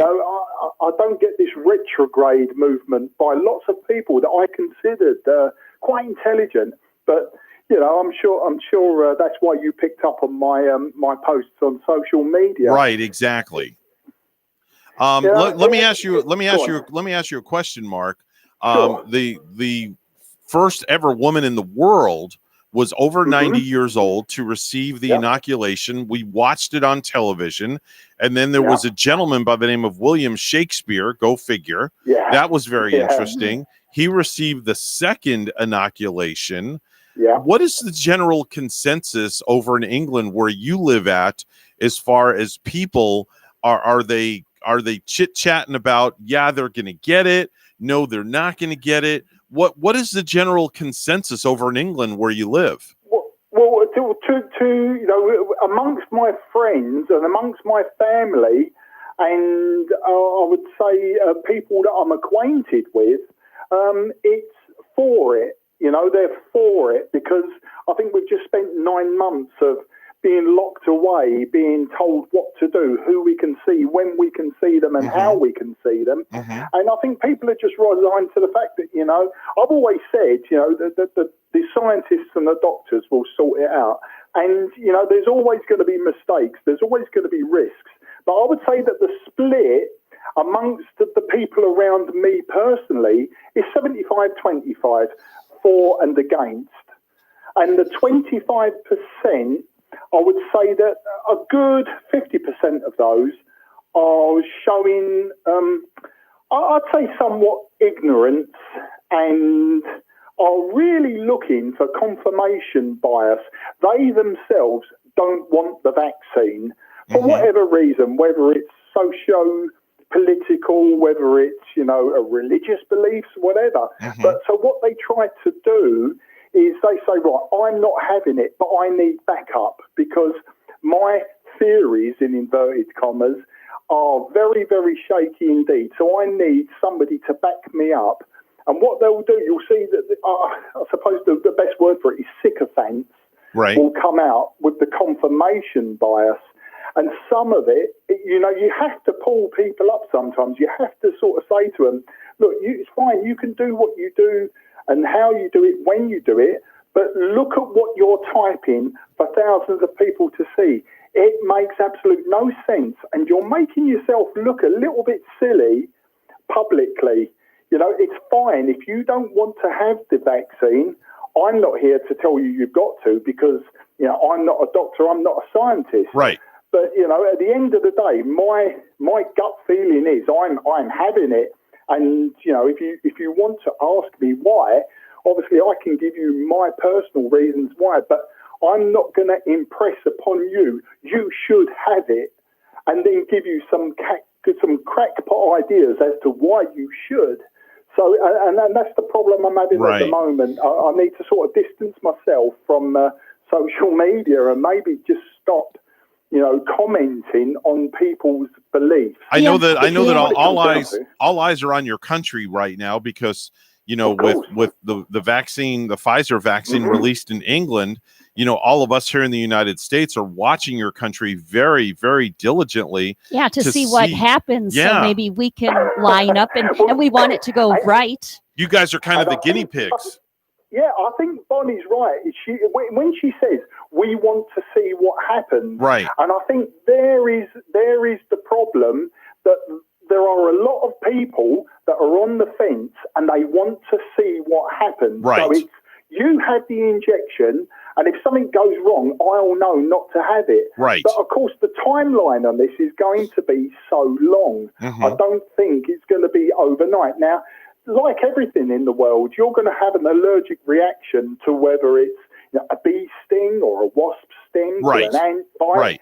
And to just scratching yourself on the rose thorns in the garden, you're always going to have a reaction. And what, once again, people are doing, they're cherry picking the stories, the nasty stories. Somebody got a reaction, but it turns out they have a reaction to any needle, any vaccine from any place, but what they're picking up on is, they've had an injection for the COVID-19 vaccine and immediately they've had a reaction. But you have to sort of really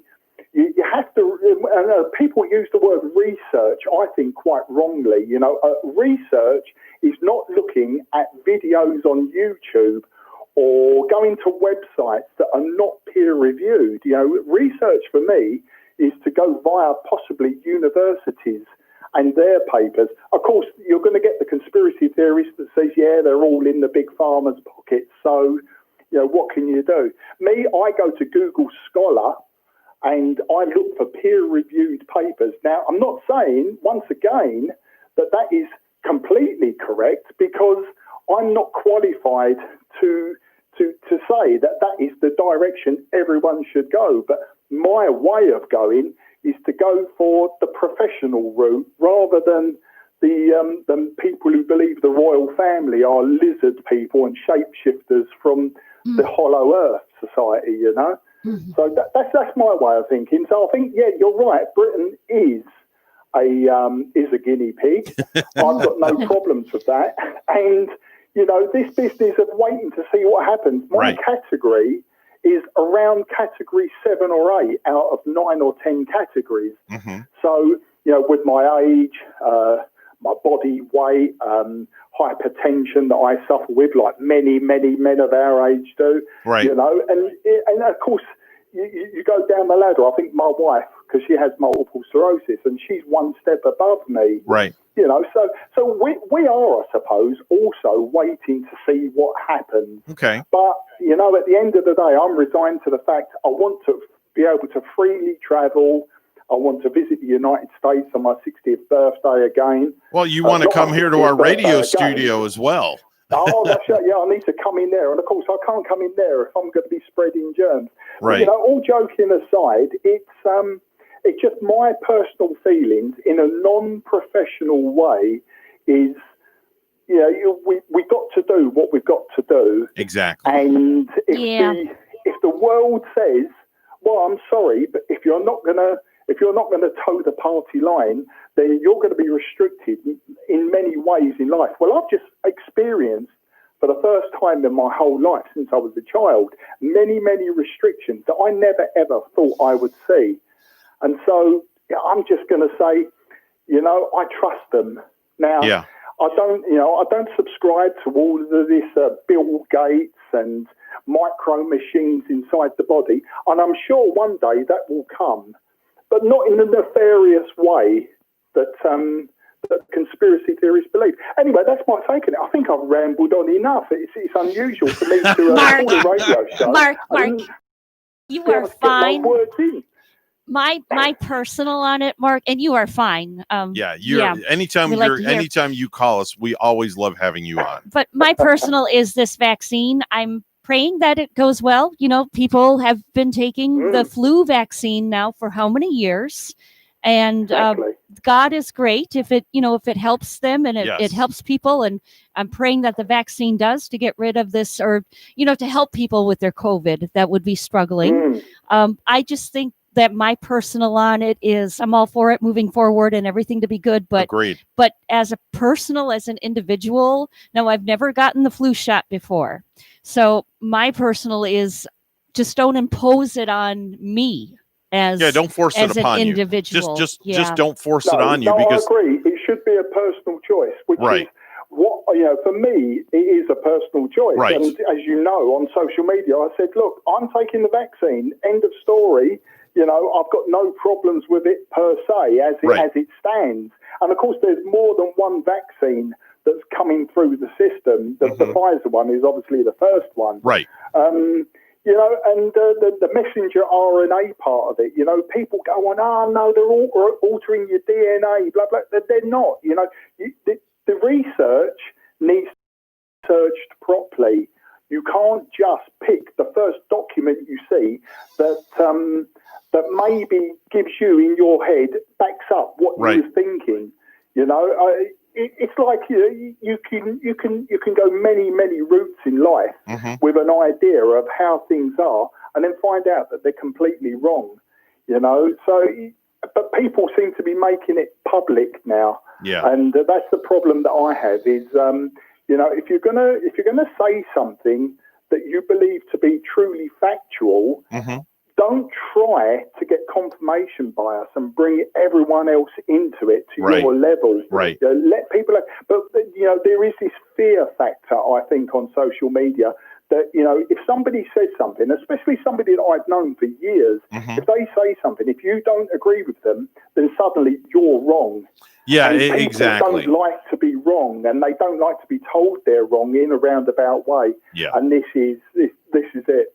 Everybody So- likes to be right without a But doubt. but you know what a happy learning moment is? To, get in that debate and get in that argument only to find out that the other person is right.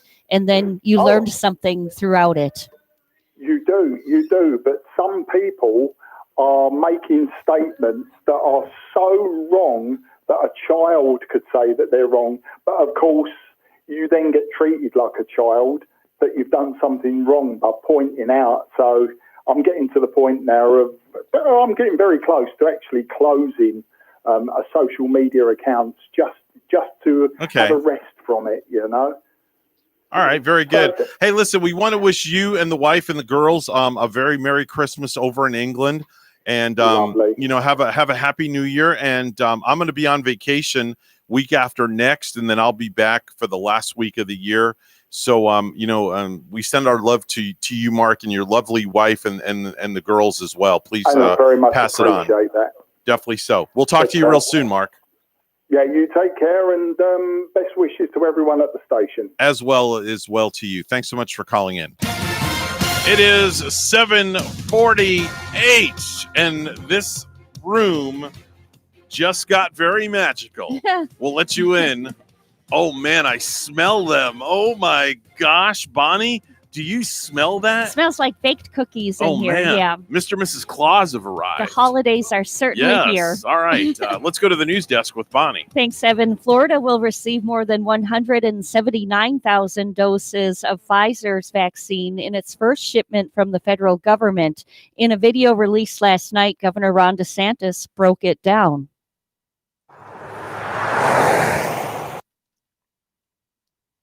97,500 doses will be sent to hospitals to administer vaccine to high contact and high exposure healthcare personnel. 60,450 doses of vaccine will be sent to CVS and Walgreens for use in long-term care facilities. 21,450 doses of vaccine will go directly to the Florida Department of Health. DeSantis says strike teams will go into areas with a high concentration of long-term care facilities to administer the vaccine. There's good reason that nursing home residents will be the first to be vaccinated against COVID-19, so says AARP's Florida State Director Jeff Johnson. It's basically 2% of Florida residents who either live or work in a long-term care facility, and yet 40% of those who have died to COVID-19 are nursing home residents and staff. Johnson echoes the words of Dr. Fauci in hoping that the vaccines amount to a light at the end of the tunnel.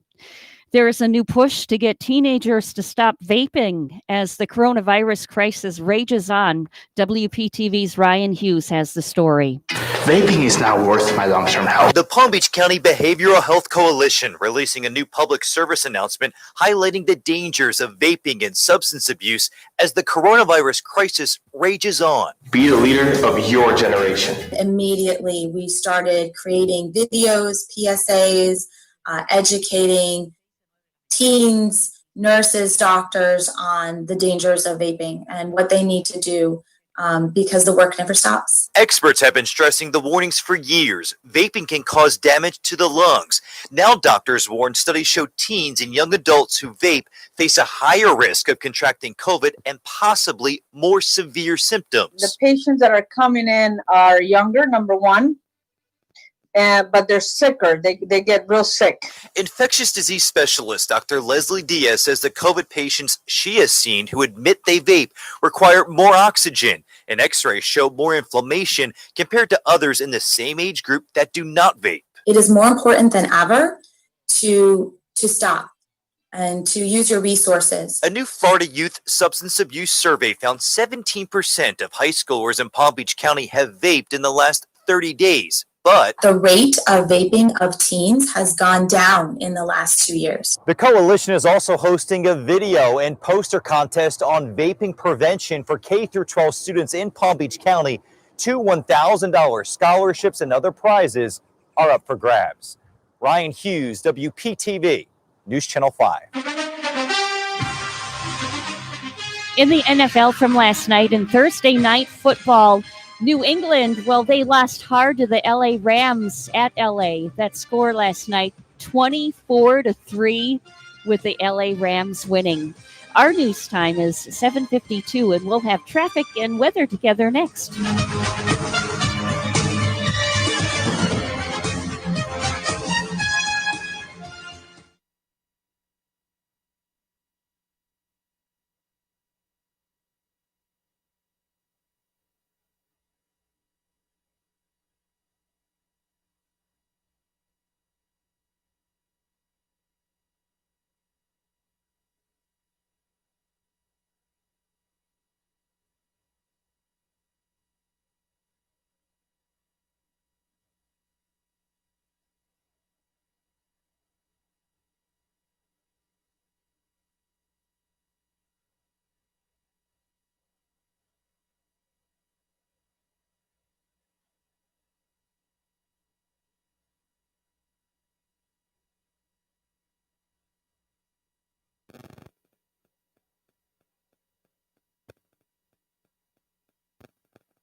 $7:54 on the Get Up and Go show with Evan and Bonnie. It's time for traffic and weather together. All brought to you by Code Red Roofers. And obviously the traffic was, I think Santa got a clear police escort here this morning, didn't he? Or something like that. And, it looks like Santa should have gotten a really nice ride, too. Excellent this morning, except for a little bit of that road construction. And, and the prescribed burn going on over at Canner Highway and I-95.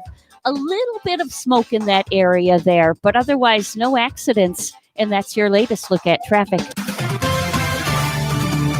Well, we have 57 right here in Stuart in Savonlinna, Finland this morning. It's 21. And here's our weather at WPTV. Treasure Coast communities finally warming up this morning. Temperatures more than 10 degrees warmer than yesterday at this time. It's part of a warming trend, so much of the morning will be spent in the 60s. The afternoon, dynamite conditions with mostly sunny skies. Temperatures here are going to climb into the lower 70s. As we look ahead to the weekend, temperatures will climb even higher. In fact, some of us could push toward 80 by the time the weekend is over. I'm WPTV First Alert meteorologist Harrison Hove on WSTU AM 1450, Martin County's Heritage Station.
Do you have a suggestion for the show? Send us an email, WSTUmorningshow@gmail.com.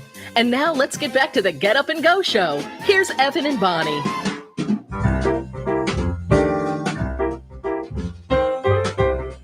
$7:58 on the Get Up and Go show. The big guy and his personal assistant, otherwise known as Mrs. Claus. You mean the lady that really keeps everything all together? Oh, she keeps Santa in line. In line, okay. Yeah, she plots out where he's going, how he's going, when he's going, and where he's going. And that's how we actually made it here. They're on vacation. Oh, yeah. They're vacationing here, a little bit until they head back up to the North Pole. And they made a pit stop in our palatial studios. They brought some Christmas cookies, and we're going to speak with both of them right after the news. I'm excited. I have to be on my best behavior, Bonnie. Oh, because I don't want to get that lunk of coal. Is that going to be hard to do? I don't know, because I'm a bad boy every now and then. Every now and then, even with the elf on the shelf sitting there right there watching everything. Yeah, we're going to get Mrs. Claus on a microphone also, so we'll get them all set up so we can speak with both of them this morning on the radio program and talk about where Santa's going to go and how he gets there. And yeah, I'd like to find out how their kids are doing too, like the freeze miser and the heat miser. Oh, okay. Okay. I want to know about Rudolph and Donner and Blitzen and all those reindeer, Dasher and Dancer and all those reindeer, Prancer and Vixen. Yeah. Oh, yeah. See, we know the reindeer we names. just named them all. Yeah, oh, yes, we know them. Did. Santa knows them all. We're WSTU Stewart. We're Martin County's Heritage Station. The news is coming up next. And then the big guy himself, Santa Claus, live in studio. Don't go anywhere.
Coming to you live from Stuart, Florida, the greatest little town in the world. It's the Get Up and Go Show on AM 1450 WSTU. You're invited to call the show anytime at 772-220-9788. And now, broadcasting live from their palatial studios, here are your hosts, Evan and Bonnie.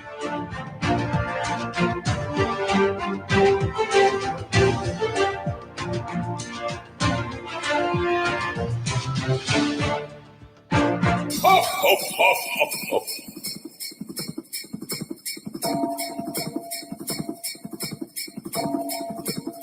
You hear what I hear? I think I hear it.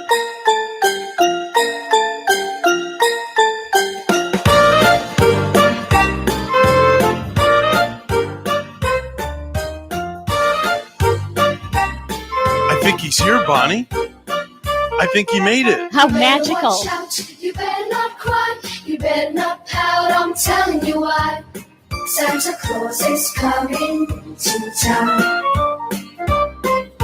He's making a list. Santa Claus is here. I'm so excited. There he is. There he is. Listen to him. Ho, ho, ho. Merry Christmas. He Merry, is in Merry the house. Christmas. And Mrs. Claus. Hi, Mrs. Claus. Hi. How are you? I'm great. Thank you so much for being here. Glad to Wow. be here. We already have a phone call. This is amazing. People are calling in already.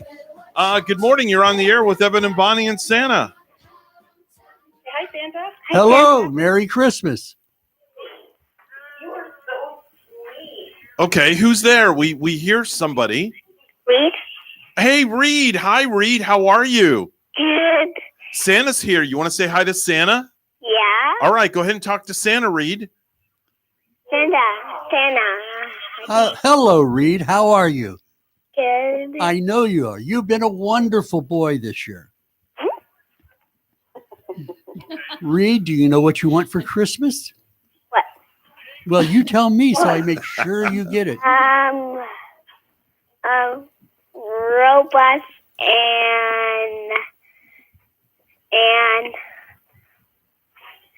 and dinosaur toys. Robots and dinosaur toys. I will try because you've been a wonderful boy this year. Is that okay? Yeah, and cars. And cars? Oh, he wants a car. He keeps adding to the list. Yes, keep going, Reed. Just keep adding that list up. Thank you. You're more than welcome. Will you have cookies and milk for me so that I have a snack when I stop by? I sure can. Okay. All right. Would Mommy like to talk to Santa Claus this morning? Yeah. All right, let's have Mommy talk to Santa Claus. Good morning. Well, good morning there, Mommy. And does Mommy have a name? Mommy is Hope. Hi, Hope. How are you? Good. How are you? Good. Santa's here. You could tell Santa what you want for Christmas this year. Oh, Mommy wants a new car. I will try, Hope. I will try. Well, thank you. I appreciate it. You're more than welcome because you've been a wonderful mom this year. Thank you. Wow. Anything else that you would like for Christmas that Santa could possibly do? No, just for everyone to be happy, healthy, and safe. All right. All right. Santa and Mrs. Claus pray for that and do everything we can to help that happen. Wow. I'm just like so giddy that Santa's in studio with us. Wow. I know. I don't know who's more excited, you or Reed. I know, right? I'm just like a little kid. All right. Well, thank you so much for calling and give Reed a big hug for us. Absolutely. Thank you. You guys have a good Christmas. All right. You too. also. Merry Christmas. All right. Bye-bye now. All right. You want to call and talk to Santa Claus? He's here in studio, 220-9788, 220-WSTU. If you're watching us on Facebook or on any of our social media platforms, 772-220-9788. Santa, it is such a privilege and honor to have you and Mrs. Claus in studio. Well, it's an honor to be here, Evan.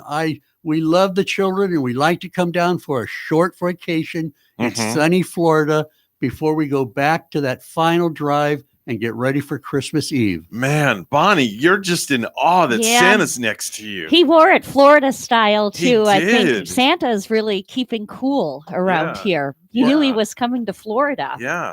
Definitely. Mrs. Claus, how are you doing? We haven't seen you since last year at my house for my big holiday party that we usually have. How have you been all year, Mrs. Claus? I've been great. Yeah?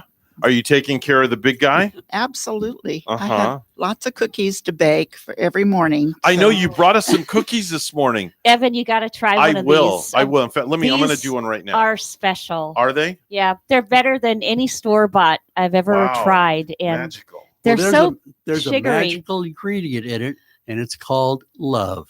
Oh, I thought you were going to Christmas say love. I thought you were going to say it's called butter because they're so buttery. I mean, the sugar and the butter in these. I mean, I don't think I could make cookies like that. Oh my gosh. And I like them when they're a little bit like that on the crispy side Oh too. my gosh. These are so good, Mrs. Claus. Well, thank you. Wow.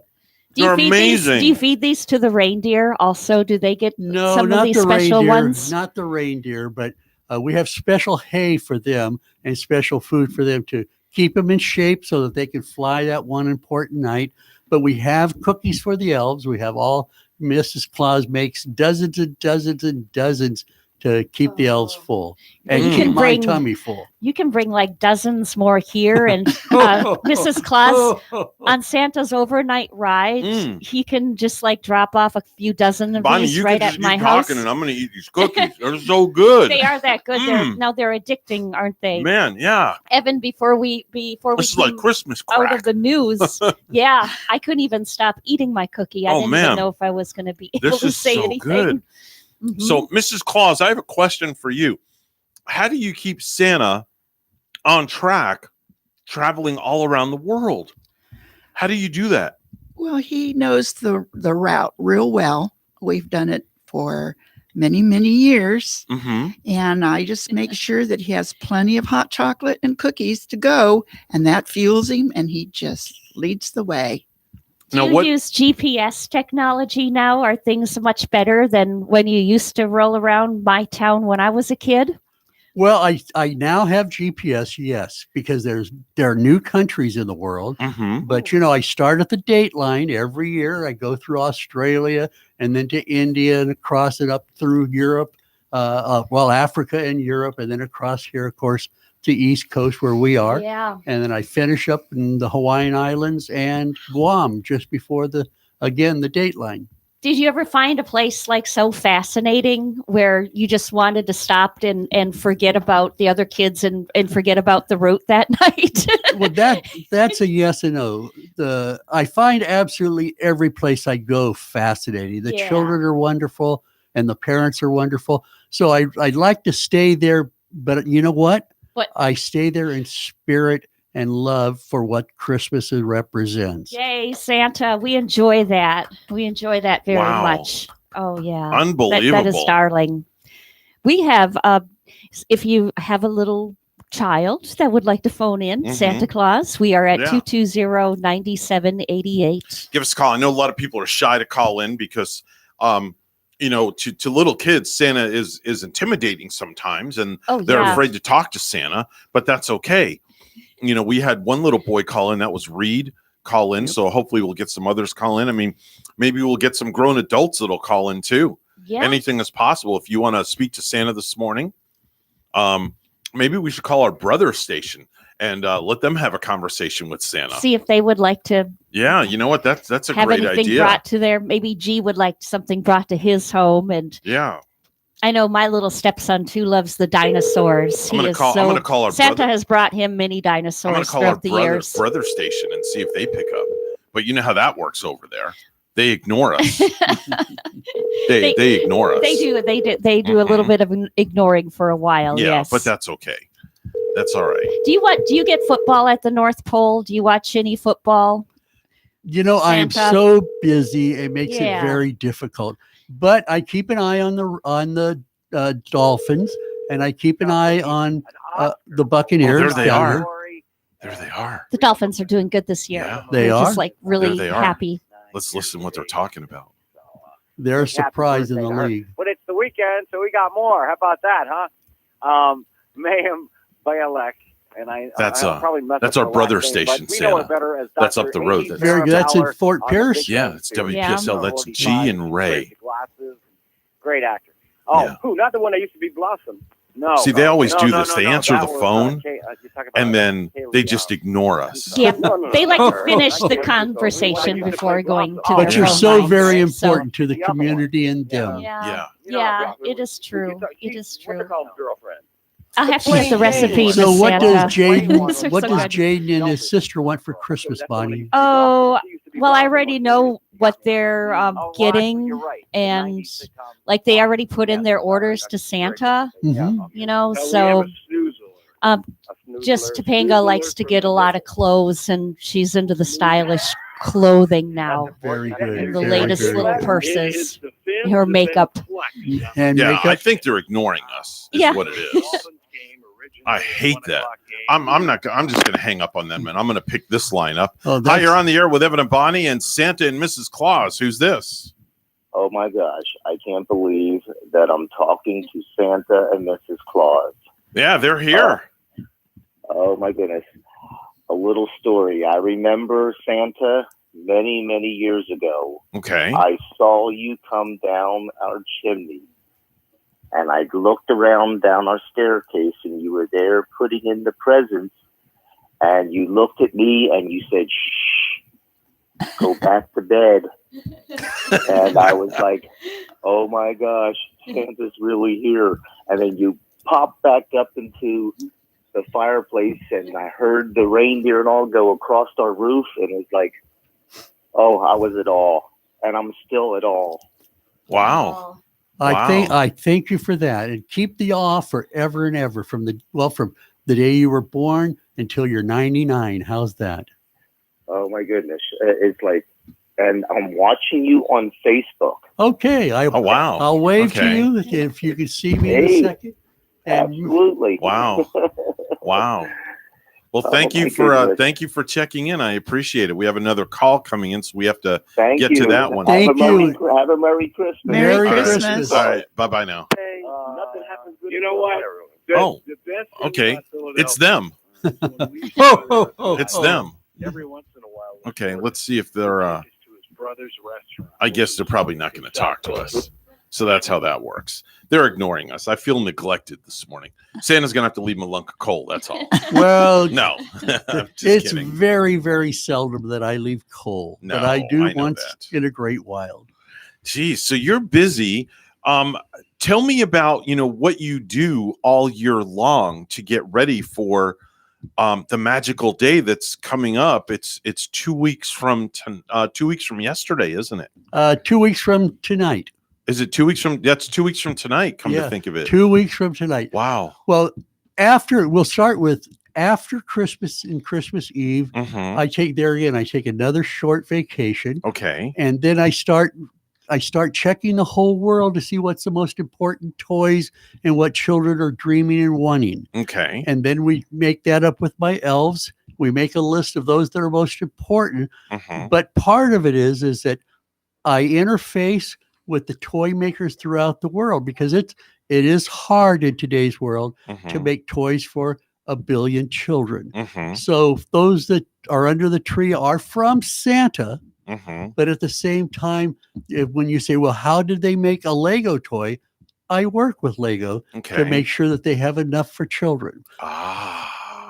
And we That's a know little there are secret magic. We know there are plenty of those. Yes, Yeah. there are. But There- you have to tell the head guy from the Lego company to make those toys a little bit less complex. if, Yeah. if anybody's ever built anything with the new Legos now, you're spending hours and hours. Toys today are vastly different than when I first became Santa, Mhm. because Santa only lasts 400 years and then a new Santa takes over. Mhm. And I have my junior getting ready to take over. What year are you on right now? I'm 372. Wow. So I you have 28 more to go. Yes, I do. Okay. And then our son, who's just not quite 100 yet, Okay. will be taking over for me at that Oh point. my. Wow. What are you going to do when you retire? What are you and Mrs. Claus going to do? Yeah. We're going to eat cookies and relax. Wow.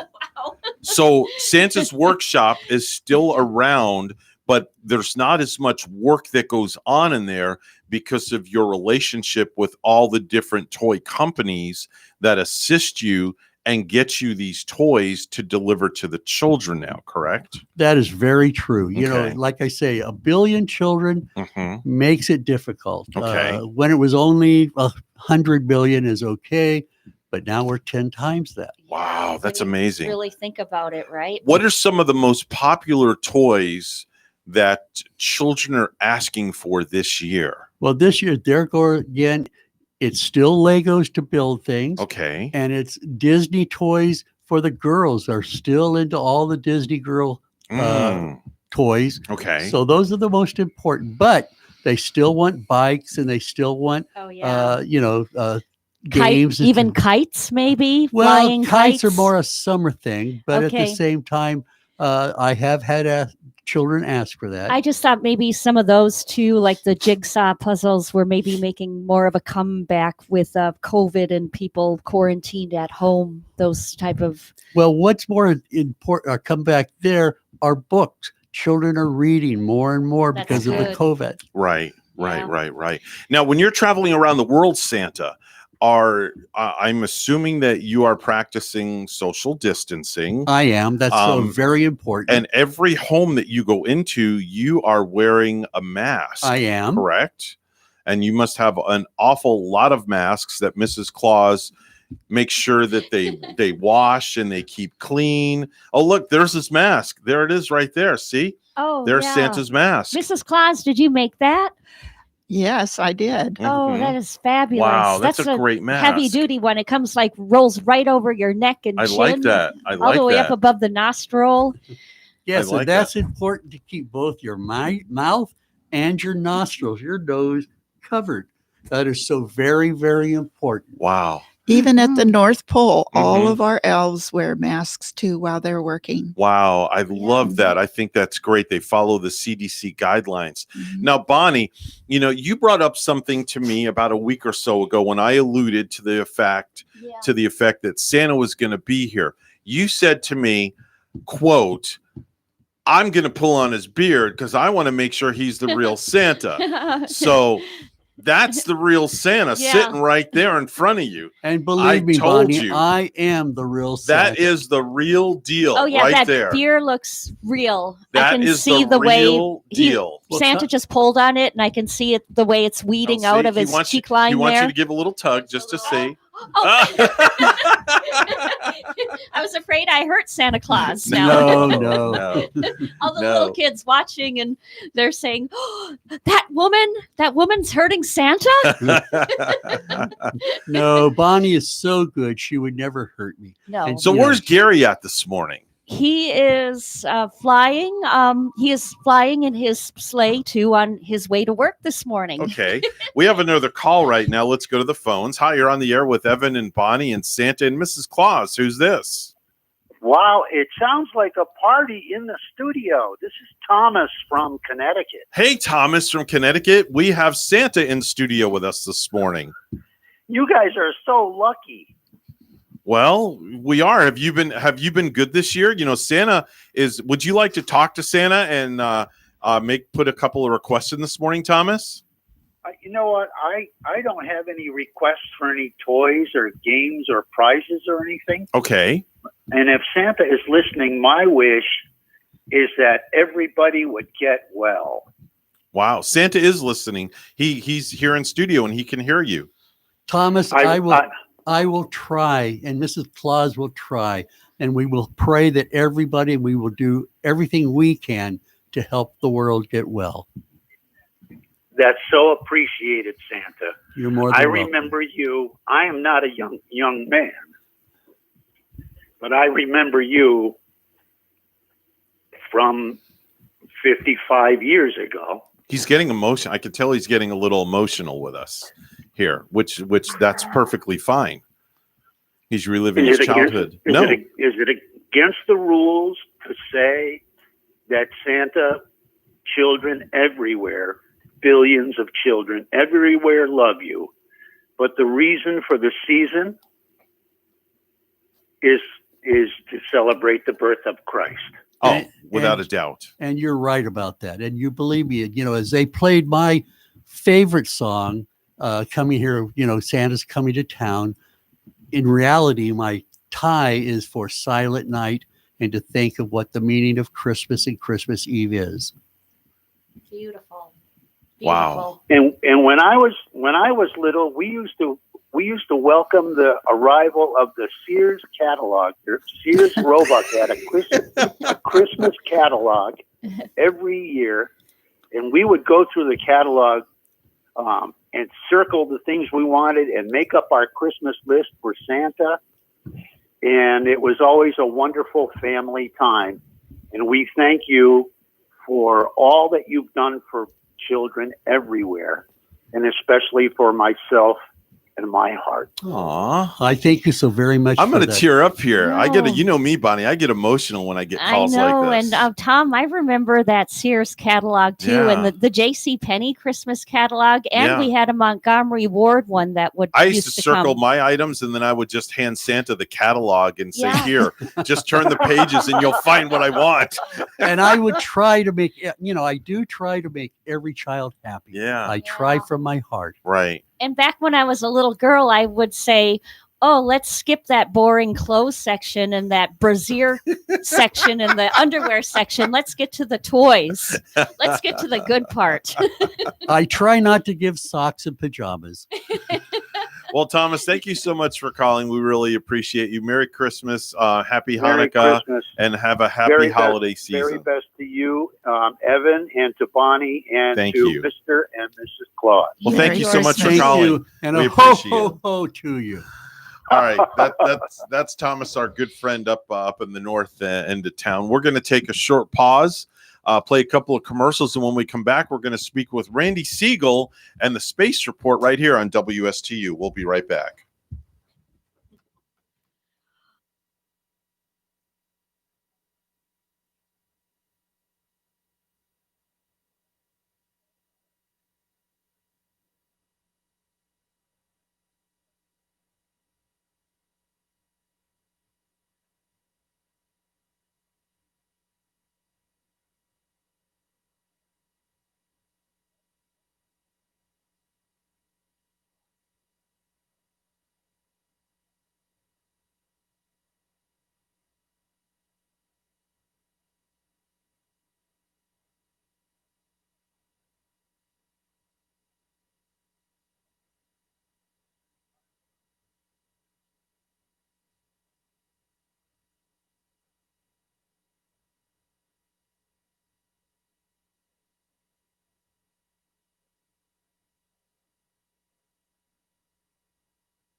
The Get Up and Go Show would love to hear from you live on the air. Give us a call at any time. Now let's get back to the program. Here's Evan and Bonnie.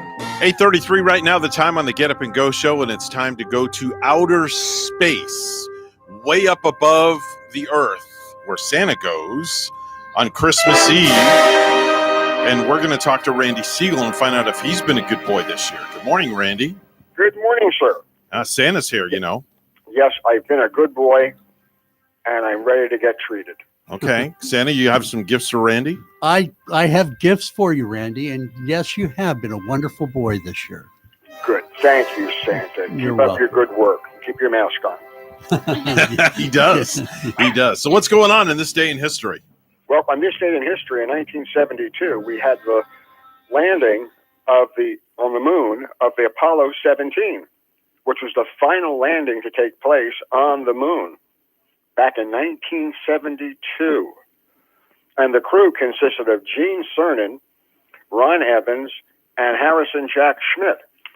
And that was a bunch of juxtaposition on astronauts because when they decided it was going to be the last mission to go to the moon, they added Jack Schmitt, who was a geologist. And it was the right call to make at that time. In 1961, the Oscar I spacecraft was placed into orbit in a piggyback fashion. It was the world's first piggyback satellite and the world's first private non-government spacecraft. It broadcast Vice President Lyndon B. Johnson's voice over ham radio. In 2012, that was a date that North Korea launched its first satellite. In 2001, it was a final drop test of NASA's X-38 space plane. And in 2018, we had for the first time the VSS Unity. This was a private vehicle on Spaceship Two that reached suborbital space. Very successful test. The astronauts on board the International Space Station are continuing their work.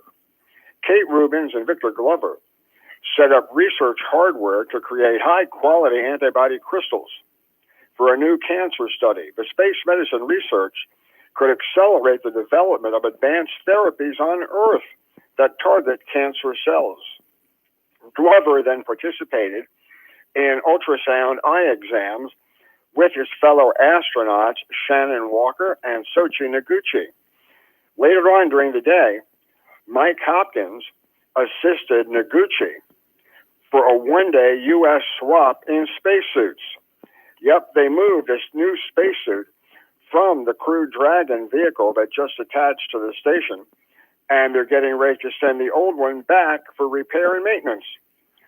The Russian cosmonauts, Sergei Rusakov and Sergei Kudryashnikov, they swapped out bottles inside a combustion integration rack that safely allows them to use flames in space. They also are working on a problem they had on board the station, namely with the Electron VM, which is what produces oxygen on board the Russian segment of the station. The astronauts were successful in restoring that piece of equipment to full use. Russian cosmonauts, before they launch, are getting their coronavirus shots. Yep, they're getting the vaccine. And even though it is only in development pretty much and hasn't been fully authorized, the cosmonauts are taking it on a voluntary basis. So it's up to them if they want to take the shots or not. The next crew that'll be heading up to the International Space Station, Oleg Novitsky, Peter Dubrov, and Sergei Koroskov, are scheduled to fly in April of 2021. And whether they take the shot or not is still unknown because it is voluntary on their part. Last night, hopefully you were able to see the launching of that United Launch Alliance Delta IV Heavy rocket. It placed into orbit a new National Reconnaissance Orbit satellite, and it was a great success. Look to the skies today, because this morning at 11:21, a Falcon 9 rocket will lift off from the Kennedy Space Center and place into orbit a new Sirius XM satellite. This satellite will help Sirius XM as they'll be able to reach more people for satellite service. Then the first stage will land on the drone ship. Just read the instructions. So once again, the hope is that SpaceX will have a successful launch on this particular mission. Remember, 11:21 this morning. Stephen Joroshchik will be named as the acting administrator of NASA once Jim Bridenstine and Jim Morhard leave NASA in January. So who the new administrator will be is still up in the air. On Monday, we're going to tell you about Virgin Galactic launching their vehicle and India getting ready to do the same. So until then, have a great day, everybody. That's Randy Siegel with the Space Report. He's on the program each and every weekday at 8:30, giving us the latest and greatest about space. Time to head on over to Ellie's Downtown Deli, where Bonnie is standing by with the latest and greatest on what's happening food-wise. Bonnie? Thank you, Evan. And yeah, for people have been enjoying delicious hot bowls of soups every afternoon because it's been so chilly out here in southern Florida. You can get a buffalo chicken wrap today in your choice of a flour tortilla like garlic herb. They have tomato, basil, a spinach wrap, maybe with some oven roasted chicken in there, tossed in buffalo sauce with ranch or blue cheese, cheddar, tomatoes, and lettuce.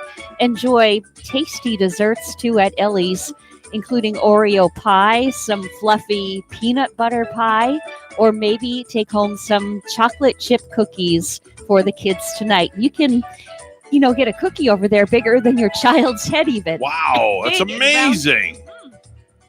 Ellie's Downtown Deli in Stuart now has their patio back open. Plus, they're at 50% dining inside with full menu for pickup or delivery. Ellie's also has full dinners available for takeout, plus their fabulous desserts as well. Call 772-781-6605 to order and pick up today. They're at 18 Southeast 6th Street. They're just off Colorado in Stuart. Call 772-781-6605. Ellie's Downtown Deli in Stuart. Well, normally I'd be doing the precious metals report at this time, but for some reason, my phone is not updating, so I can't give a precious metals report. So I have no idea what gold or silver is opening up at this morning. So if I happen to get that, we will get you updated. News time right now. It's 8:40. Let's go to the news desk where Bonnie is standing by. Thanks once again, Evan. Thousands of toys are being collected for kids inside a warehouse at the Martin County Fairgrounds. Here's WPTV's Derek Lowe reporting.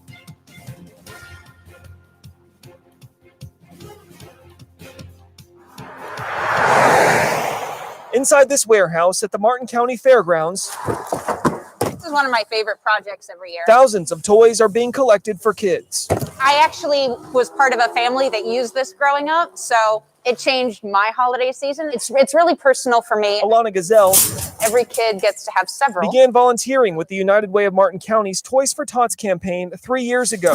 It's really great to be on the other side of it. And says growing up, I find really gratifying.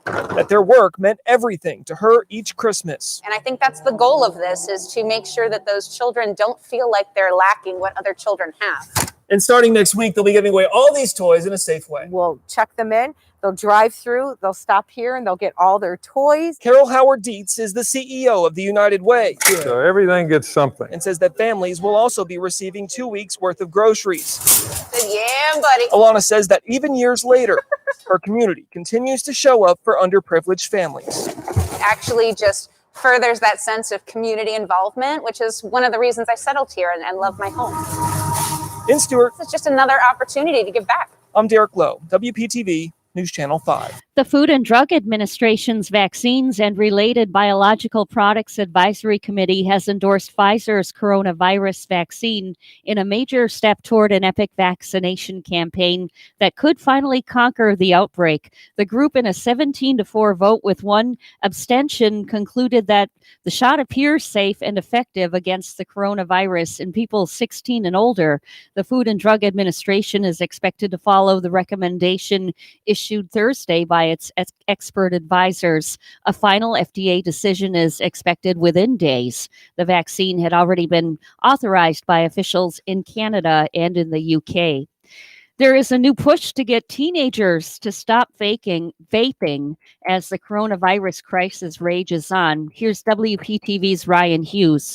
Vaping is not worth my long-term health. The Palm Beach County Behavioral Health Coalition releasing a new public service announcement highlighting the dangers of vaping and substance abuse as the coronavirus crisis rages on. Be the leader of your generation. Immediately, we started creating videos, PSAs, educating teens, nurses, doctors on the dangers of vaping and what they need to do because the work never stops. Experts have been stressing the warnings for years. Vaping can cause damage to the lungs. Now doctors warn studies show teens and young adults who vape face a higher risk of contracting COVID and possibly more severe symptoms. The patients that are coming in are younger, number one. But they're sicker. They get real sick.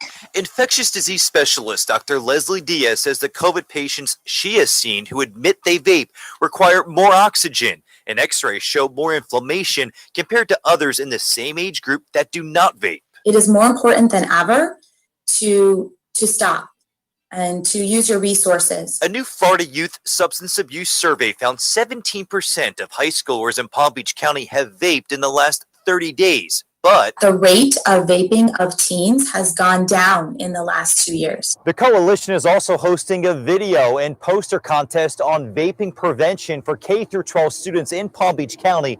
2 $1,000 scholarships and other prizes are up for grabs. Ryan Hughes, WPTV, News Channel 5.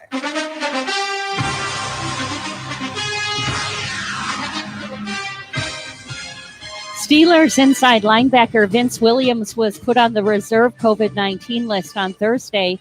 Williams, who was also on the list earlier this season as a high-risk close contact of Vance McDonald, will likely miss Sunday's game against the Buffalo Bills.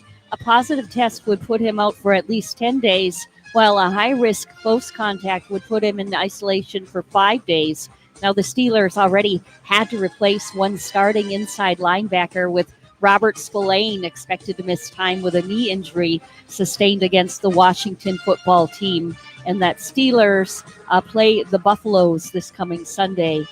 News time is 8:47. We'll have weather and traffic together next.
.46 the time right now, the Get Up and Go show with Evan and Bonnie, Santa and Mrs. Claus. It's time for traffic and weather together. It's all brought to you by Code Red Roofers. Bonnie? Well, the traffic looking nice here in the Stewart area. Port St. Lucie, too, the roads are traveling fine just now. Major highways and US 1 included. Your latest look at traffic. And we have 55 in Port St. Lucie. And also in Galway, Ireland this morning, it is 49 and partly cloudy. Here's our weekend weather update. Treasure Coast communities finally warming up this morning. Temperatures more than 10 degrees warmer than yesterday at this time. It's part of a warming trend, so much of the morning will be spent in the 60s. The afternoon, dynamite conditions with mostly sunny skies. Temperatures here are going to climb into the lower 70s. As we look ahead to the weekend, temperatures will climb even higher. In fact, some of us could push toward 80 by the time the weekend is over. I'm WPTV First Alert meteorologist Harrison Hove on WSTU AM 1450, Martin County's Heritage Station.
If you have a suggestion for the show, we would love to hear from you. Send us an email to WSTUmorningshow@gmail.com. Now let's get back to the Get Up and Go show. Here's Evan and Bud.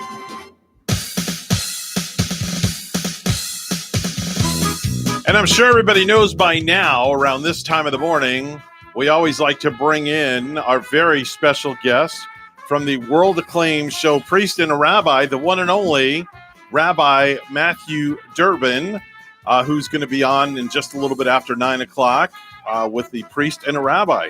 Good morning, Rabbi Durbin. How are you? Doing very well. How are you? You know, life is very well. Life is very well. And as you can see by our video, we have a very special guest in studio today. How are you, Rabbi? Indeed. It is wonderful to see you. It is wonderful to see you. And you know what? Looking at your hair and saying, my gosh, that's the best looking hair I've seen south of the North Pole. How are you again? I'm doing really well. How are you? I'm glad. I am fine, thank you. And Mrs. Claus is fine. Mrs. Claus, say good morning to Rabbi Durbin. Good morning to you. Good morning. It's a little warmer down here. It is definitely warmer. It's summertime for us. It sure is. Now, your kids, how old are your kids, Rabbi Durbin? I know you. And by the way, happy Hanukkah. Last night was Last night was the first night of the holiday for you and your family. How did everything go last night? It was different. Mm-hmm. Had a little Zoom session with my family all over the country, and you know, kind of shared the joy of the holiday with the kids, and yeah, it was a lot of fun. Nice. So, of course, it brings us to our Yiddish word of the day for this Friday, and I will let you take care of that if you would, please, ever so well. Yeah, so, you know, thinking about it in terms of, you know, the holiday that we're in now, that obviously started last night and will go for the next 8 days, and certainly in, what is today, the 11th? Yes. So in 14 days, we're going to hit Christmas. So, you know, just you know, looking at our faith traditions and how we celebrate and how we come together as community, kind of just that word mishpacha, you know, family. Mishpacha. we can look at it from two different Yiddish words. One, mishpacha, which comes from the Hebrew mishpacha, meaning family. The other is sometimes our families are a little mishugas, a little crazy, a little insane. But when we bring mishpacha and we bring our mishugas, our craziness with it, we tend to come together as family. And then when all the families get together, we have a bunch of little Meshuggahs. Yes, we do. Right? Yes, and wow, look at the perfect timing to have this young man come in with us. It is Father Christian. And he has to unmute himself. Hey, fellas, what's going on? I have a visitor here this morning that wants to have a conversation with you, Father Christian. Merry Christmas, Father Christian. Oh, look who it is. It is Saint Nicholas, the great Russian bishop. Saint Nick, who gave apples and books to children. And now is grown into Santa Claus. I love it. That is true. He's come here because he wanted to have a conversation with you to make sure that you've been good this year, so he can make sure and leave you lots of nice presents. Well, you have to check with my wife to see if I pass the test. So I will. I think she'll be the really good gauge if I am deserving of any presents. Okay, all right. So what's on tap for today's show at coming up a little bit after 9 o'clock? You know, a big hot buzzword out there in culture is are you woke? What is woke culture? I'll admit, I feel like an old man. I don't even know what that means, but I know it could be used and thrown around. And so we have a gentleman, Dr. Wilfred Riley, coming in, African-American professor in Kentucky, who thinks it's all just too much and it's detrimental to actually creating a just and equal society.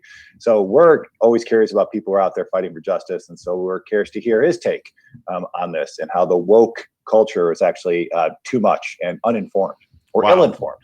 Okay, that's going to be great. And you can make sure and listen to Priest and a Rabbi. They'll be coming up at around 9:06 this morning. You don't want to go anywhere. Make sure. And by the way, Father Christian, the Santa Claus did make reference to Rabbi Durbin's. What did you say it was? His hair was the. I said it was the best looking hair south of the North Pole that I've seen in ages. That is coming. That is coming from a man who has better hair on his face than we do on our head. That is true. That is true. Santa, where did you park the sleigh? Did you park it on top of the WSTU, or did you park it? No, the sleigh I sent back with one of my elves because it's too hot for the reindeer here at this time of the year. So when I finish here, I will touch my nose and blink and wrinkle, and they will come back instantly to pick me up in Mrs. Claus. Man. And Evan, the producer, gets to see all of that? I do. He does. But you know what the best part about it is? Look at what I have in my hand. See this right here? He brought you cookies? Mrs. Claus baked cookies. Mrs. Claus? Yes. First thing this morning. God. There she is. She's right back there at the table. They're made with lots of butter and lots of love. I think we need to change our COVID protocols, and the rabbi and I will come into the studio right now. Don't go anywhere. Don't go anywhere. Make sure you social distance, and you're more than welcome. Yes, and most importantly, wear a mask.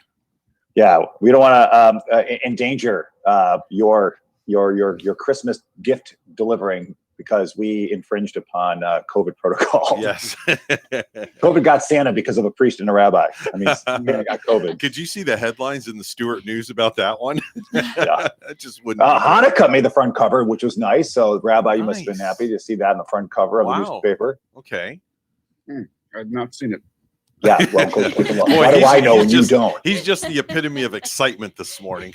Yes. He needs to get sugared up with some of these he's got to get cookies. sugared up without a doubt. He does. All right, we'll let you guys. We will let you guys run, and we will check in with you guys a little after 9 o'clock.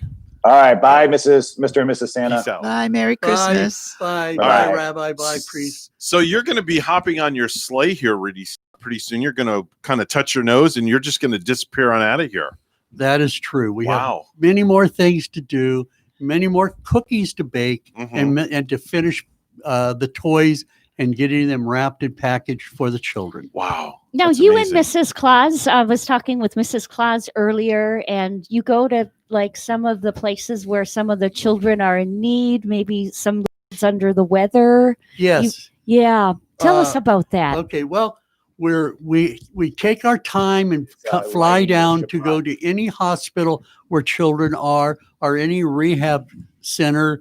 And we've gone to St. Mary's as an example, and we've gone to Traditions as an example. We are more than open with requests to go wherever the children are. We also visit daycare for seniors, so that because that's so important to the elderly to get the Christmas spirit. So those are some of the places we go. Bless your hearts. You're more than welcome. Wow. That's Wow, just that's amazing. Yeah, That's very, really, very nice. really, truly amazing what they do. I bet the deer are getting restless at the North Pole too, ready to make their trip around the world with you. They're They probably are running they're around. They're full of food and sassy and ready to roll. They're ready to And- rumble. right. Wow. And Rudolph is making sure that his nose shines bright. Well, Santa Claus and Mrs. Claus, I want to thank the both of you who are stopping by today with your busy schedule. I wish you guys the best of luck, and we will check in with you guys as we get closer to make sure everything's going well. We thank you so very much, Evan, for having us. And Bonnie, it was such a pleasure meeting you. And I'm about to touch my nose and blink my eyes, and we will disappear. All right. Merry Christmas. Merry Christmas. Merry Christmas. We're WSTU Stewart. We're Martin County's Heritage Station. We have a lot of love in this room, definitely more so today than ever. And we want to open our doors and sprinkle it around the community for everybody else. Right, Bonnie? That's right. And I'm going to put these candy canes in almond bark. I'm going to make some There white you chocolate go. candy cane candy at home. All Thank right. you. We're going to let this play out, and we'll see you back here Monday morning. Bye-bye for now.